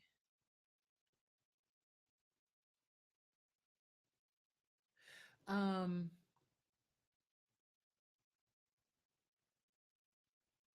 it can also be that you're the scapegoat of a dark triad whose own family is afraid, and those outside the family believe the tall tales. Oh, I see. Okay, so scapegoats. So scapegoats are usually within a family system. So it's usually a sibling. So it's usually toxic parents, golden child, scapegoat, a comedian, ignored middle child, those type of roles kind of things. With a smear campaign, that's a little different. So a smear campaign is when a romantic partner is being smeared by the narcissist, by the abuser, and they're going around telling everybody and their dog that you're the problem, you're crazy, you're this, you're that, you. You know, in a normal breakup, when a couple breaks up and it's amicable, there's no smear campaign. It's just like, hey, didn't work out. Good luck. God bless. Hope you find somebody that you mesh with. Wasn't me. I wish you no ill. That kind of thing. That's normal. A smear campaign is done by a narcissist. It's done by an abuser to try to make the other person look bad. So scapegoat is usually in a family with dysfunction. And so the parents have assigned roles. So there's a golden child, usually the oldest. Then there's the ignored middle child. There can be a scapegoat child that's always the bad guy. And then there's usually the comedian, which is usually the baby. So yeah, there's that. My sister tells people I lied about the abuse of my family. Yeah, mine does too. Okay. My ex denies everything, told me my ADHD makes me forget things. I'm not perfect and I'm a liar and a cheater. I need to get my head checked and I need to go to a mental hospital. Wow. That's a little harsh. So ADHD does make things difficult to remember, but we generally remember the important stuff.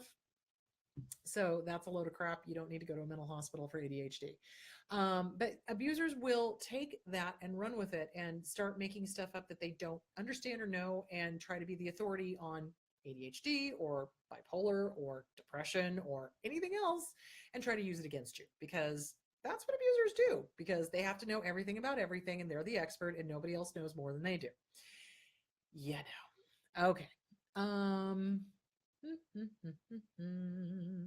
Trying to see this video, can't. Okay, well, Monique, it has something to do with your computer then, because I think everybody else is okay. Okay, when two narcs get together, how long before it blows up, since they are both seeking the same from each other? It's weird. It can either blow up immediately or it can go on for a long time and just a miserable match made in hell. So remember, narcissistic supply is not always positive. So there are a lot of narcissists out there that would rather have negative supply than no supply at all. And so they will stay in a really fucked up dysfunctional relationship. Say, for example, a narcissist with a malignant borderline, a narcissist with another narcissist, a narcissist with a minor narcissist, because they're getting the negative supply that they need. And supply isn't always positive. Supply can also be negative. And sometimes they stay together for a very, very, very long time, as long as there's drama and chaos. So if there's drama and chaos, you know what's going on. All right. All right, great question. Is it possible that narcs can be attracted to each other? Yes.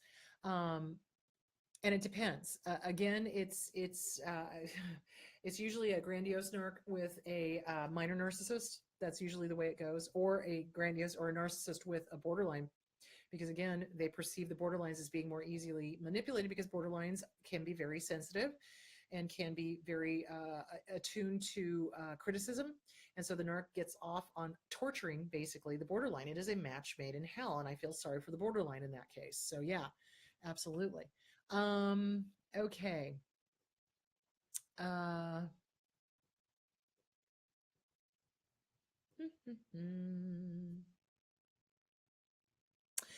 Trauma bonding of children and co-parenting. No, I did not cover that, Amy. So let me talk about that now. So what happens in a divorce case when you are leaving an abuser, and there are children involved, the abuser will try to trauma bond to the children. So again, trauma bonding does not necessarily always mean a bad situation. So that's why you see the Disneyland moms, the Disneyland dads, the ones who suddenly have no rules for the kids whatsoever. You're the bad guy because you're the one that is drawing boundaries and making chores and having the kids stick to it and making them do their homework and et cetera, et cetera, et cetera. And what these parents will do is they don't really parent. There is no co-parenting with an abuser. There is parallel parenting. So the abusive parent will parental alienation. They'll do parental alienation, trying to get the kids to turn against you.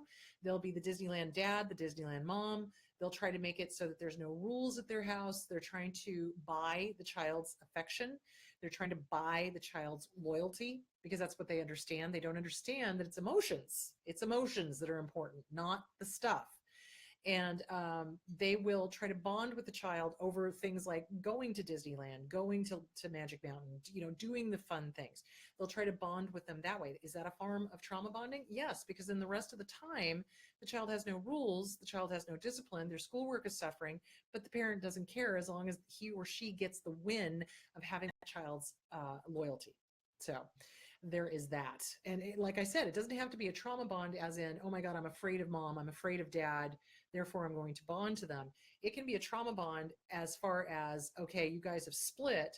Now this abusive parent is suddenly turning into Disneyland mom, Disneyland dad, and they're trying to buy the child's affection. So yeah. Okay. I was allowed to stand up for myself when I would tell my ex to stop treating me like crap, stop abusing me. It got worse. Or I was told I was too sensitive. Yes. The second anybody says you're too sensitive and you don't have a right to your own emotions, run. Do not walk to the nearest exit. You are dealing with an abuser. Abso-freaking-lutely. Your perceptions are your perceptions.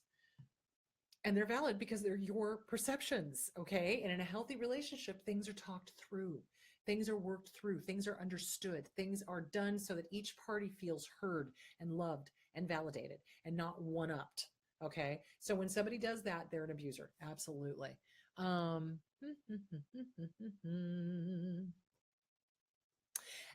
abusers do not want us talking about the abuse. It needs to be in the secret. It needs to be in the silence. It needs to be, they want everything in the dark because that's where cockroaches thrive, and they are cockroaches. And they need to have absolute silence in order for abuse to continue. Why? Because when an abuse victim, an abuse target starts talking about the abuse and the sleep deprivation and the screaming and the yelling and the this and the that, the healthy family members or friends will start going, dudette, this isn't normal. This person's crazy. And they don't want that. They don't want you to figure out that they're the abuser. That's why they tell everybody, you've got a big mouth. You shouldn't. This is our business. Nobody needs to know what we're doing. Oh, and isn't that interesting? If there was nothing to hide, why are you hiding it? Facial expressions and emotions could be many things, and everything is on a spectrum. And for a scale, it could be autism, it could be Asperger's, it could be many different things. Yeah, I totally agree. And I don't know because I don't have this person. So yeah, so whoever asked that question, go get checked out, go find out. Chris, how do we learn to build healthy friendships when all our primary childhood friendships were abusive? I self-isolate because I literally don't understand how to keep a friendship going with a non-abuser. I feel like no one needs me. That is the codependency. Okay. So you build a healthy relationship by learning self-esteem, by working on that codependent part of you so that when you get into a healthy relationship, it's not that you are needed, it's not that feeling of being needed, or it's not that feeling of, I need to fix this person. They need me. It's more of, hey, I like this person. I like hanging out with them. Cool. And you have a good time and there's no fixing. Okay. But you got to get that codependent part of you handled first. You've got to get the self-esteem part of you handled first. Then you can start having a healthy relationship in a friendship. So with a friendship, it's give and take, give and take, give and take, give and take. It's not just take, and you give. It's give and take. It's like sometimes they pay for lunch, sometimes you pay for lunch. Sometimes they vent, sometimes you vent. It's a give and take. It's a flow. It's an ebb and a flow. And it's natural and it's normal. And it goes back and forth and no one feels taken advantage of. So that's what you need to start working on. And basically it's going to be working on the inner dialogue and telling that voice to shut the fuck up. No, I don't need to take care of everybody. Thank you for your input. Shut the fuck up. Why? Because I say so. Because I'm the boss of you. You are not the boss of me. I can have a healthy friendship and not caretake. So work on that. Work on the Disease to Please. Get Codependent No More by Melanie Beattie and Beyond Codependent No More by Melanie Beattie. Those are two really good books. Okay, how should I go about having to be public? Wait, how should I go about having to be public about having to raise funds for life-saving surgery when previously my narc sabotage past hospital appointments posed to be me, called them and canceled my appointment, etc.? You just be perfectly honest about it. It's like, look, I have a stalker. I have somebody who's abusive who has pretended to be me. And you need to ask this question, this question, and this question that they do not know, and if they don't get the answer right, it's not me. Seriously, that's what you have to do. Ex-stalkers or exes who are stalkers do that type of thing. They pretend to be the person. They try to sabotage doctor's appointments. They will try to call utility companies and cancel utilities. They'll try to get credit cards in the person's name. They do all sorts of crazy shit. So yeah, you just have to be like, yeah, this is I've had this problem, and you need to make sure that whoever you're talking to on the phone is really me and not my stalker. So yeah. How should I go about? Okay, wait, sorry. Can you imagine a world without narcissists? Yes, I can, and it's beautiful. It's filled with dogs. Yeah, dogs in a big pool. That's my idea of heaven. Okay. I love that about the brain. This is so important about how many times it takes to see or hear something. Yeah, it takes about 200 times with an addicted brain. Absolutely. You throw abuse into that. You throw emotional stuff into that. You throw in the inner child. Yeah, it takes about 200 times of hearing information for it to finally soak in. So don't feel bad about having to hear things over and over again. It's part of the learning process for the abused brain. Absolutely. I always question myself when I'm ready to pull the trigger in a divorce. I wonder if I'm just a crazy controlling biatch. Is this normal? Well, we always do that, because there's that part of us that's like, well, but what if I tried this? What if I twisted myself into this pretzel? What if I did this? What if I just said that, would they change? Maybe if I tried this, maybe if we did this, maybe, what if? Yeah, it's part of a normal process whenever we do have change coming in our life to second guess it, especially if we've been in an abusive relationship, because we have been told to second guess ourselves and to not trust our gut. So yeah, and that's when you kind of have to separate out. Is it my brain doing this? Is it my heart doing this? Or is it my gut doing this? If it's your gut, okay, you might want to listen to it. If it's your brain or your heart, tell it to shut the fuck up. Seriously. All right. I'd like to go no contact with my mother and the whole family, but my 4-year-old son has a relationship with her. I don't want to traumatize my son. Do you have any suggestions about what I could do? Okay, here's the deal. If the grandparents, your parents, or your mother and father-in-law have been abusive to the child, to you, to your significant other, what makes you think they're not going to be abusive to your 4-year-old? So right now, 4-year-olds are loved by narcissists. Why? Because they're little sponges, and they love everything that comes at them, and they love the person, and they love. They don't have really much of their own opinions. It's a cognitive stage. Once that child starts developing their own personalities, their own wants, their own needs, their own desires, the narcissists and the borderlines will turn the fuck on them. Absolutely. You have a right to protect your child from this. If these people behaved poorly with you, they are going to behave poorly with your child. Protect them. And you can stop contact, or you could go supervised visits so that you're there and ease off the contact if that's the way you want to go it. But yeah, so be aware of that. So, all right. I hope that answered your question.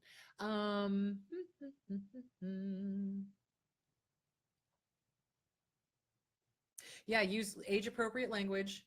Absolutely. We'll be doing our own thing and grandma's not going to be here. Yeah, absolutely.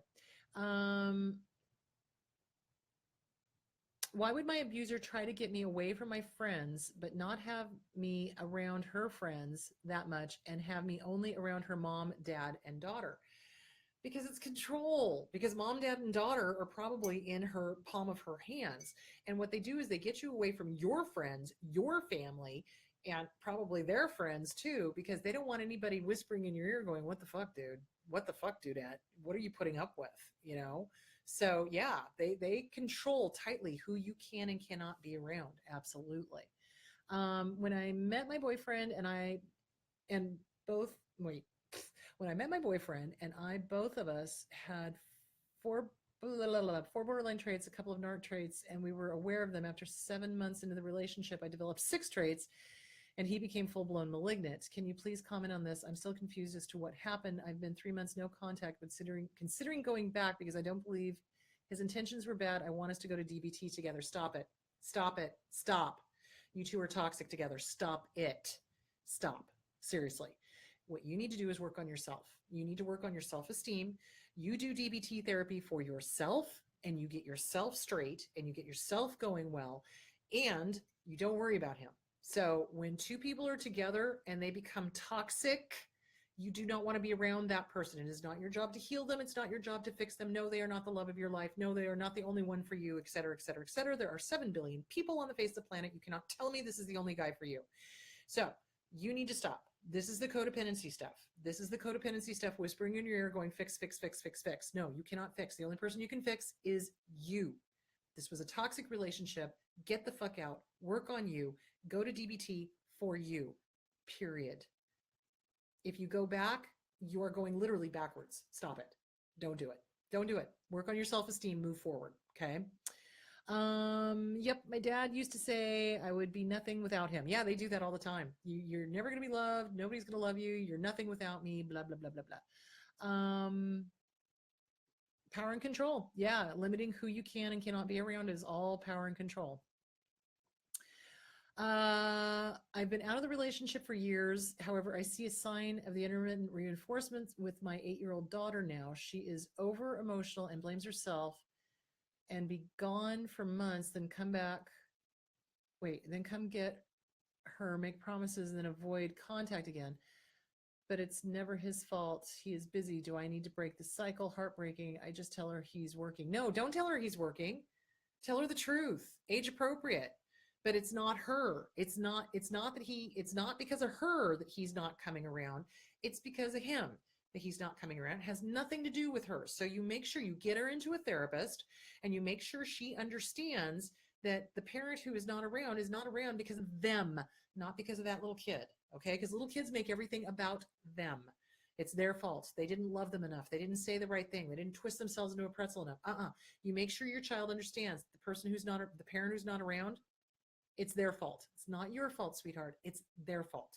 It has nothing to do with you. You are a great kid. You are a wonderful kid, and any normal parent would want to be around you. Okay? Get with a good therapist. Okay. Yes, two BBDs can get together. Absolutely.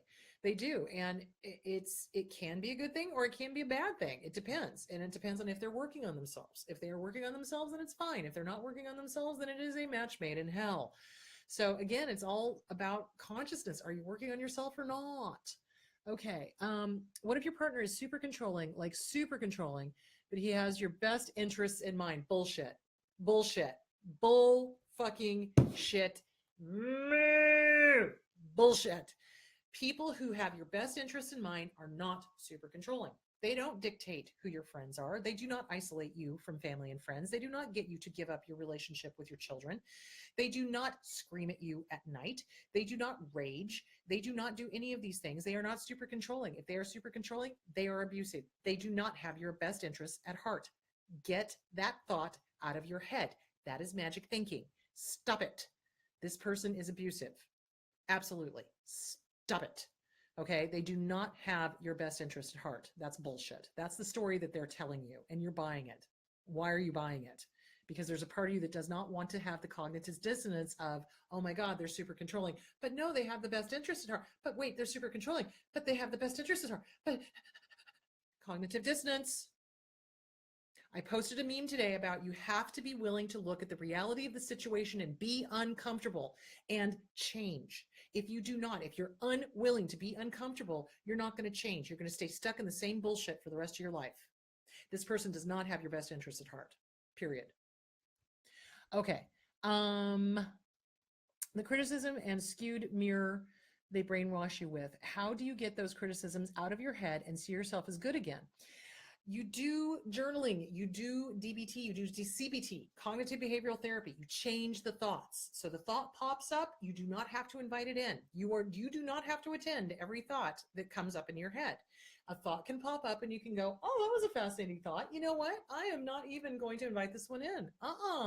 Which is different from resisting it. So resisting is when a thought pops up and you go, no, no, no, no, no. I don't want to think about that thought. I'm not going to think about it. I'm not thinking about it. I'm not thinking about the thought. I'm not thinking, what the fuck am I thinking about the whole time?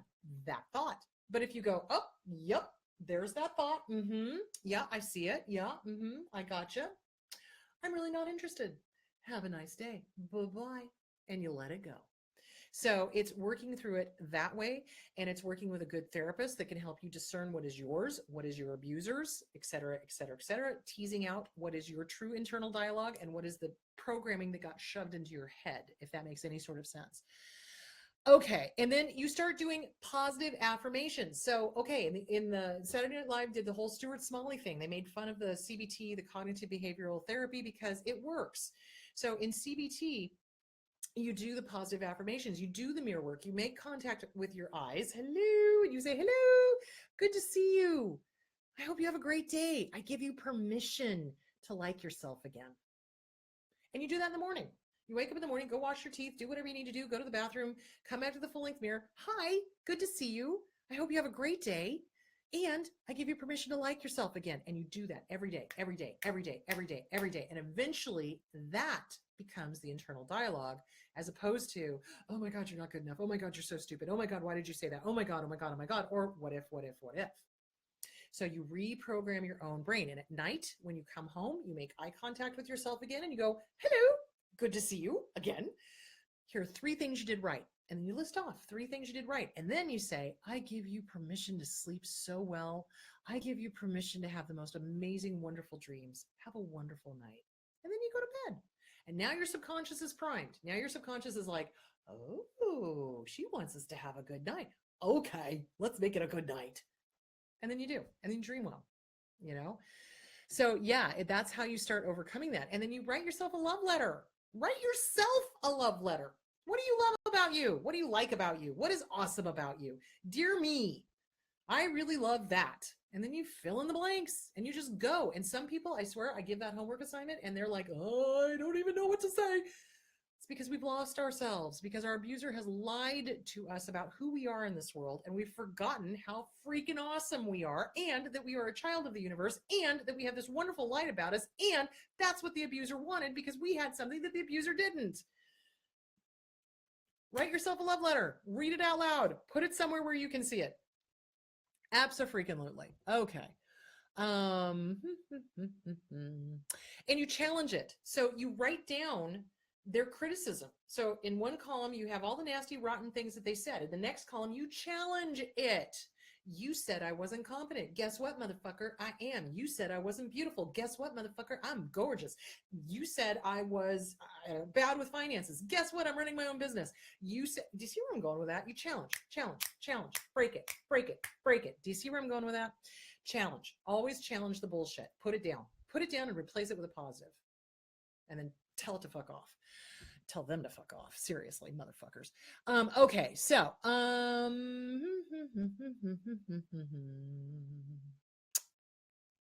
so that's how you view yourself with the realistic positives again. That's, you start challenging it. You start challenging it and you replace it with the positives, and you talk to yourself in the mirror and you talk to yourself out loud. What is your internal dialogue saying? Is it kind? Is it gentle? Is it nice? Is it encouraging? Or is it mean, nasty, dark, and vicious? If it's mean, nasty, dark, and vicious, thank you for your input. Shut the fuck up. Why? Because I say so. You say so. Because I'm the boss of you. You're not the boss of me, right? You're the boss of it. It's not the boss of you. And then you replace it with a positive, the polar opposite of whatever it just said. Oh my God, you're so stupid. No, motherfucker, guess what? I am not stupid. Why? Because I fucking say so. I am the boss. You are not. Boom. Be decisive.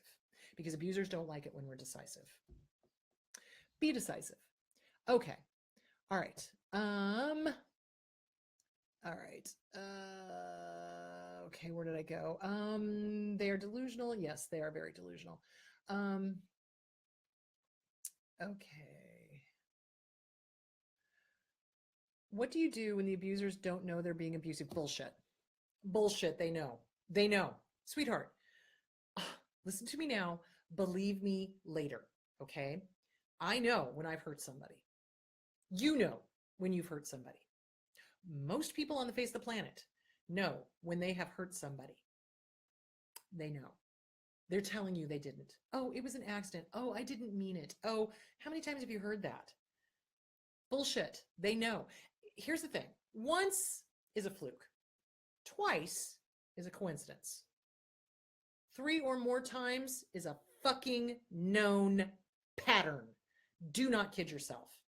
So when they sit there and go, oh, baby, I'm sorry, it'll never happen again. I didn't know I was abusive. I didn't know I was hurting your feelings. And then the behavior happens again. Oh, baby, I'm sorry, it'll never happen again. I didn't know I was being abusive. I didn't know I was hurting your feelings. And then the behavior happens again. Hello, Earth to everyone. That is a pattern. They know goddamn good and well that they are hurting you. I know when I've hurt somebody, and I take immediate responsibility for that. They do not. They wait until you have to call them on it before they apologize, and then it's a narcissistic apology at that. Does that make sense? So I'm sorry, healthy, normal people call themselves out on their own behavior. Narcissists wait for the abused to come to them to say, hey, you hurt my feelings. And then inside, I can guarantee you, they're like, ha, ha, ha, ha, good. That's how they are. This is who you're dealing with. You're dealing with somebody who has absolutely no moral compass whatsoever. Stop kidding yourself that they do. They know goddamn good and well when they have hurt somebody. I know goddamn good and well when I've hurt somebody. You know goddamn good and well when you've hurt somebody. They know goddamn good and well when they've hurt somebody. Don't give them an excuse. Don't give them a pass. Stop making excuses for them. Period. Okay. Yeah, they do love hurting other people and then putting the blame on everybody else. And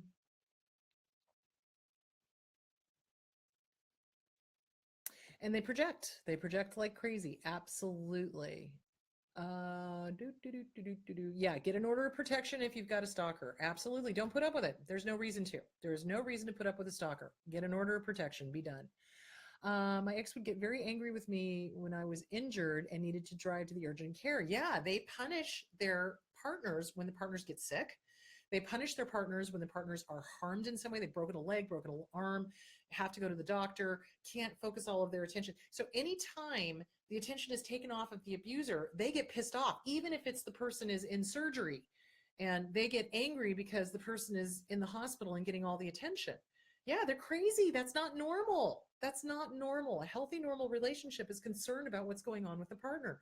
Narcissists don't care. What they're caring about is whether they're getting their narcissistic supply or not. And if their favorite supply is incapacitated and having to go to the doctor, well, how dare you? Yeah, craziness. All right. What can I do about a very controlling partner? He makes a little sense with why he is the way he is, but it's obvious he's controlling, but he has my best interest. I think we just talked about that. That is not best interest. That is not best interest. That's bullshit. It's not best interest. It's abuse. Get out. Save yourself.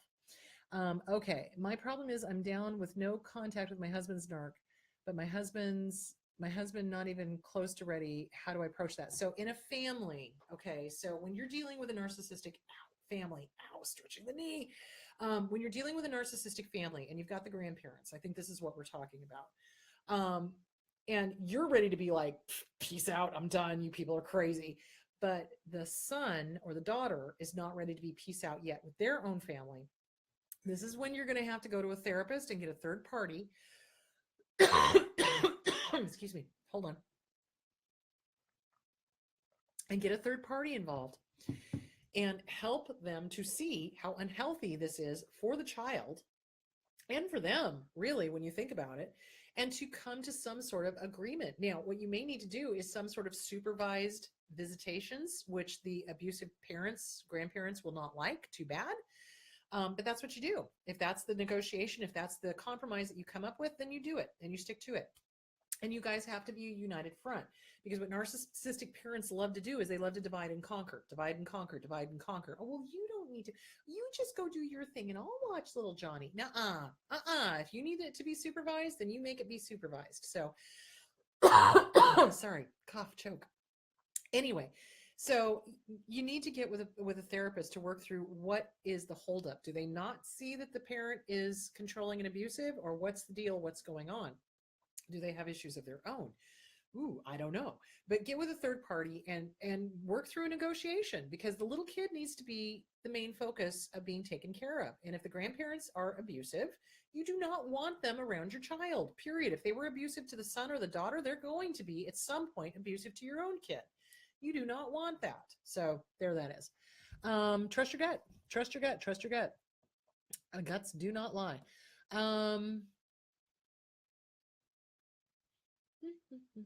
Found a troll. Got rid of the troll. Bye-bye, troll. Okay, so. All right. Troll alert. Yep, troll. The people they want to keep you away from are the people that you can trust. Absolutely. They absolutely want to do that.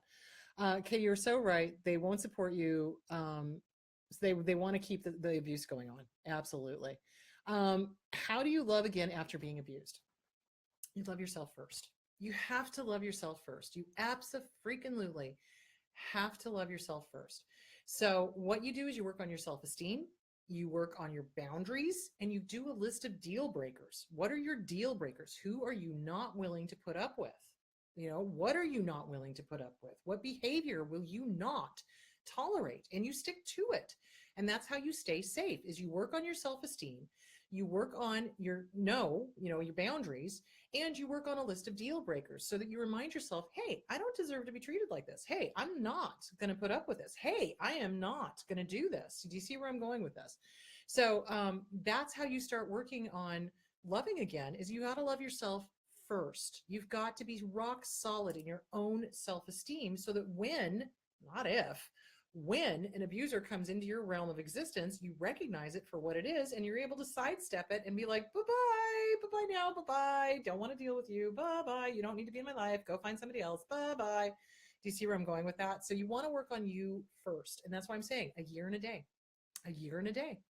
If you've gotten out of an abusive relationship, take a year and a day to work on you, like rock solid work on you, like every single day, doing the mirror work, doing the mirror work, doing the mirror work, journaling, writing things out, writing and burning letters, working with a therapist, getting you back, figuring out what you used to like to do before the abuser came along, figuring out who you were, what your joys were, what was your joy, what did you used to like to do? So often I see abuse victims, abuse targets sitting on my couch, and all of a sudden it's like, they come out of the abuse, they're coming out of the fog, and they're like, I don't know who I am. I don't even know what I like.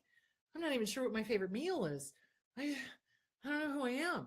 So you've got to figure out who you are first. So rock solid, sun comes up in the east, you know who you are, okay? You love who you are. Recognize, validate, love who you are, so that when somebody as an abuser comes into your space, you're able to go, no, thank you. That's not what I want. I know who I am. Because abusers love to tell you who you are. They really do. That's their whole thing. They love to hurt. They love to harm. They love to whatever. All right. Okay. So, and it takes time, and you're going to have a natural distrust of any relationship because of CPTSD, because of complex post-traumatic stress disorder. You're going to have a natural hypervigilance, and you're going to be like, I'm not sure I want this person in my space. I'm not sure I want this. This is kind of scary. Oh my gosh. And it's because of the CPTSD. That's a normal reaction to having been abused, is that you're hypervigilant. So again, it's learning to trust who you are and listen to your gut, not your heart, not your head. Your gut will tell you what you need to do and who you need to stay away from, but you just got to listen to it. But the problem of it is when we have abusers, they tell us not to listen to our gut. They're like, oh, no, you don't see the pink elephant taking a shit in the corner of the living room. Well, actually, yeah, I do. No, you don't. No. And then we start questioning. That's when we start, that's the gaslighting. That's when we start going, do I see the pink elephant? Am I just imagining things? Da-da-da-da-da-da. You've got to get back to trusting who you are. You've got to start getting back to trusting your gut. Your gut will not steer you wrong. Your head and your heart will. This will steer you wrong. This will steer you wrong. This will not. So trust your gut. You must trust your gut. Okay, where was I? All right. And eventually you will start loving again. You'll start being able to trust your picker. But right now, your picker is broken. I cannot say that enough. When you get out of an abusive relationship, you have no business getting into another relationship. Why? Because your picker is broken. You will go for what's known. Your inner child will be the one picking the relationship. Do not allow your inner child to pick the relationship. You, the adult, must pick the relationship. Okay, your picker is broken. Until that picker gets fixed, until you grow up that inner child, you have no business being in a relationship. Get your picker fixed. Okay, in the future, can you do a segment on how to spot an abuser in advance, i.e. your extreme selfie talk the other day? I think I know what you're talking about. So, okay, I'll save that for another segment because I am seriously running out of time and my voice is starting to go. But, okay. I will talk about how to spot an abuser. I've done a video on that, how to spot a malignant narcissist, how to spot a malignant borderline, but I'll talk more about how to spot abusers in a future show thingy. You know, I didn't even get to the questions I wanted to talk about. Oh my God. Okay, hold on. I'm glad I could help, Debbie. Okay, I have interior armor now. Okay. It's, yeah, you don't believe everything. Absolutely. You always run it through it. Is this real? Is this not? And not is I'm real or not. It's, are they telling me the truth or not? And you trust your gut. Does it feel right? Does it not feel right? If it doesn't feel right, trust that. Okay. What about dealing with one that just ignores everything and doesn't respond? So, if that's co-parenting, very often abusers will abdicate parenting altogether because it's a responsibility and they don't want to. And so they start giving up more and more and more of your time, of their time to you. Oh, I can't take them this weekend. Can you just watch them this weekend? Well, if that's what's happening, you document, you know, X gave up time with kids this weekend. X gave up time with kids this weekend. And then you take them back to court and you demand more child support because you're getting the kids a majority of the time, which is good actually. But yeah, you just document, document. And if they, and here's the thing, when we leave an abusive relationship, okay, one of two things happens. Either we have awakened and we've come out of the fog and we're recognizing that this is abuse, you know, the screaming, the raging, the isolation, all of this is abuse, and we leave.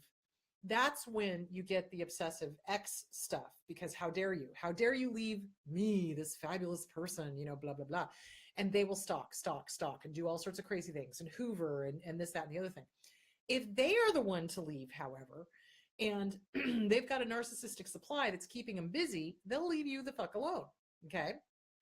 If, however, they've got a narcissistic supply and they need to make sure that you're demonized, triangulated. Remember, they love to triangulate. So they triangulate and they try to keep you from living your life. And what they do is they keep pulling you up as the bad guy in order to keep the focus off of them so that the new supply never figures out that they are the problem, not you. So this is oftentimes when you have people who demonize their exes. You know, oh, they were horrible, awful, terrible people, and they talk about them all the time. It's not like recognizing abuse and going, hey, my ex was a crazy abuser, end of story. It's like 3 years later, you're still talking about your crazy ex. Well, if you were that happy with the new person, you wouldn't be talking about your crazy ex. Does that make sense? So they need a triangulation. And so they will triangulate with a previous romantic partner and, you know, keep the drama going. It's all about drama for them. If, however, they have a narcissistic supply that keeps them busy and they don't need that triangulation to keep the focus off of them, then you'll never hear from them again. Or you'll hear from them 20 years later when everything is run out. Yeah, absolutely. And they'll go back and try to suck dry some other supply that they had in the past. Absolutely.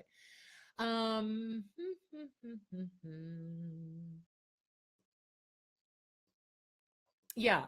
Abusers accuse the innocent of being lazy. They accuse the people who see them for the piece of shit that they are, of being lazy, of being drug addicts, of being, all sorts of stuff, because they're trying to smear, because they don't want people to believe the person who sees them for what they are. Abso-freaking-lutely. And it's another way of devaluing. It's another way of making the target of abuse feel less than, and that's what they're all about. Okay. Yeah, and they resent that you're the one that needs support if you're the one that's going in through the hospital or having any sort of medical issue. Okay.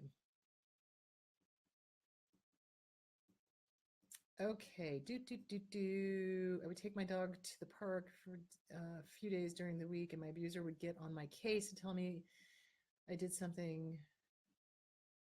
better to do. Isn't that boring? You keep going to the park. Yeah, they get jealous of animals, guys. I cannot tell you the number of times I have seen abusers harm animals. Like harm them, like intentionally lose them, intentionally harm them, intentionally, they are jealous of the animals. They are jealous of children. They are jealous of any time spent on anybody or anything that is not them. And they will try to get rid of them. Absolutely. Children included, including adult children. They will do that. They will absolutely, you're spending too much time with your daughter. You're spending too much time with your son. We need to spend more time together. You never spend enough time with me. I'm sorry, if you're with somebody who's got kids, guess what? Those kids are the priority, period. And an abuser will resent the hell out of that. Absolutely. And they will resent the hell out of dogs, and they will resent the hell out of cats. So yeah, or gerbils or goldfish, or yeah, and they will do nasty, horrible things to those animals in order to get them out of your life. You betcha. Okay. Wow, that sounds familiar. Can't stand when you have needs. Yeah, absolutely. All right, let's see.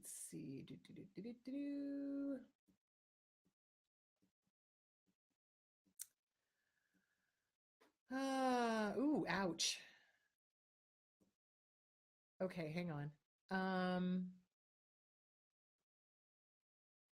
Yeah. Or they do things to harm us when we have been harmed already. So we're injured in some way, shape, or form, and then they do something that's going to make it worse. Yeah, absolutely. How do you fix a love-hate relationship? Tell me more. What do you mean? I'm not sure what you're meaning. So love-hate relationships are generally borderline relationships. I love you, I hate you, I love you, I hate you, I love you, I hate you, I love you, I hate you. That would indicate that needs to be a DBT session, probably working on that. I'm not sure what you're asking, so give me more details and I'll see if I can answer that question. Okay. Hold on, trying to read through this stuff. Yeah, they disrupt the relationship with your pets. Absolutely. Okay. All right. How long does PTSD last? A lifetime. How long does CPTSD last? A lifetime. So here's the good news, bad news thing. It will always be with us, guys. We don't forget. Why? Because our subconscious looks for danger, okay? It's what's kept us safe for a millennia. It's what's kept us from dying out in the wild, okay? When something horrible happens, DBT is dialectic behavioral therapy. It's a form of it's a form of behavioral therapy, and it works specifically on personality disorders. So hope that answers the question. So we look for danger. When we have been through a life-threatening event, or when we have been through complex post-traumatic stress disorder, and somebody asked this question, what is the difference between PTSD and CPTSD? Okay, PTSD is a one-time event. Okay, it's war. Okay, you're in a war. That's it. You're in a car accident. That's it. You see a train wreck. That's it. You're at a grocery store or a convenience store and it gets robbed and you're being held hostage. That's it. It was a one-time event. It was a limited time event. It happened. It's over. With complex post-traumatic stress disorder, what happens is it happens over and over and over and over and over and over and over and over and over again. Okay. So the abuse may be different. They may one day, rage at you. The next day, they'll keep you up at night. They'll deny you family and friends. They'll make sure that you quit your job. It's abuse, but it's abuse, different abuse over and over and over again. So that's the complex part. It happens over and over. So think of it this way. It's the difference between a revolver and an automatic. So a revolver is boom, one gun, one bullet, done. An automatic is everywhere. That's complex. Okay, I hope that explains that. So it lasts a lifetime because we get triggered. Okay, I to this day still get triggered when people remind me of my dad. You betcha. And I go on to high alert. You bet. So you will always have those triggers, but it is whether or not you have worked through them and you are managing them. It can be managed, but it means hard work, and it means working on self-esteem, and it means working on the PTSD or the CPTSD and managing the triggers that come along with it. So it can last a lifetime. Okay, but it's also manageable. It's absolutely manageable. So yeah. Okay. Where did I go? All right. Okay, so those are most of the questions. I'm going to call it good, guys. I've been doing this for 2 hours now. My voice is starting to go. I'm exhausted. So I just wanted to remind you guys that I am doing the book signing in Atlanta. Please go to Eventbrite Atlanta or Mercury Eventbrite, and it will have the book signing information. Apparently, we have changed where the Postman Books is. It's going to be on the Howell Mill Avenue site. So go there and find out where the book signings are. One is going to be at Postman's. The other one is going to be at Tall Tales. I will also be doing a lecture on the 21st at the Smyrna, Georgia Community Center. I'll also be doing a VIP. There's a VIP possibility of about 10 people that we can get together and talk a little more privately. So there is that. I will be signing my book. You can lead a horse to water, but you can't make him do the cha-cha. There is that. Share this video with everybody. Let's educate the hell out of everybody. Let's shine the light on the cockroaches. And let's make sure that everybody understands that not everybody is good. And that when somebody talks about abuse, they need to be believed, period. So, okay. All right, guys. You guys go have a wonderful, wonderful day. And I will talk to you guys later. Bye.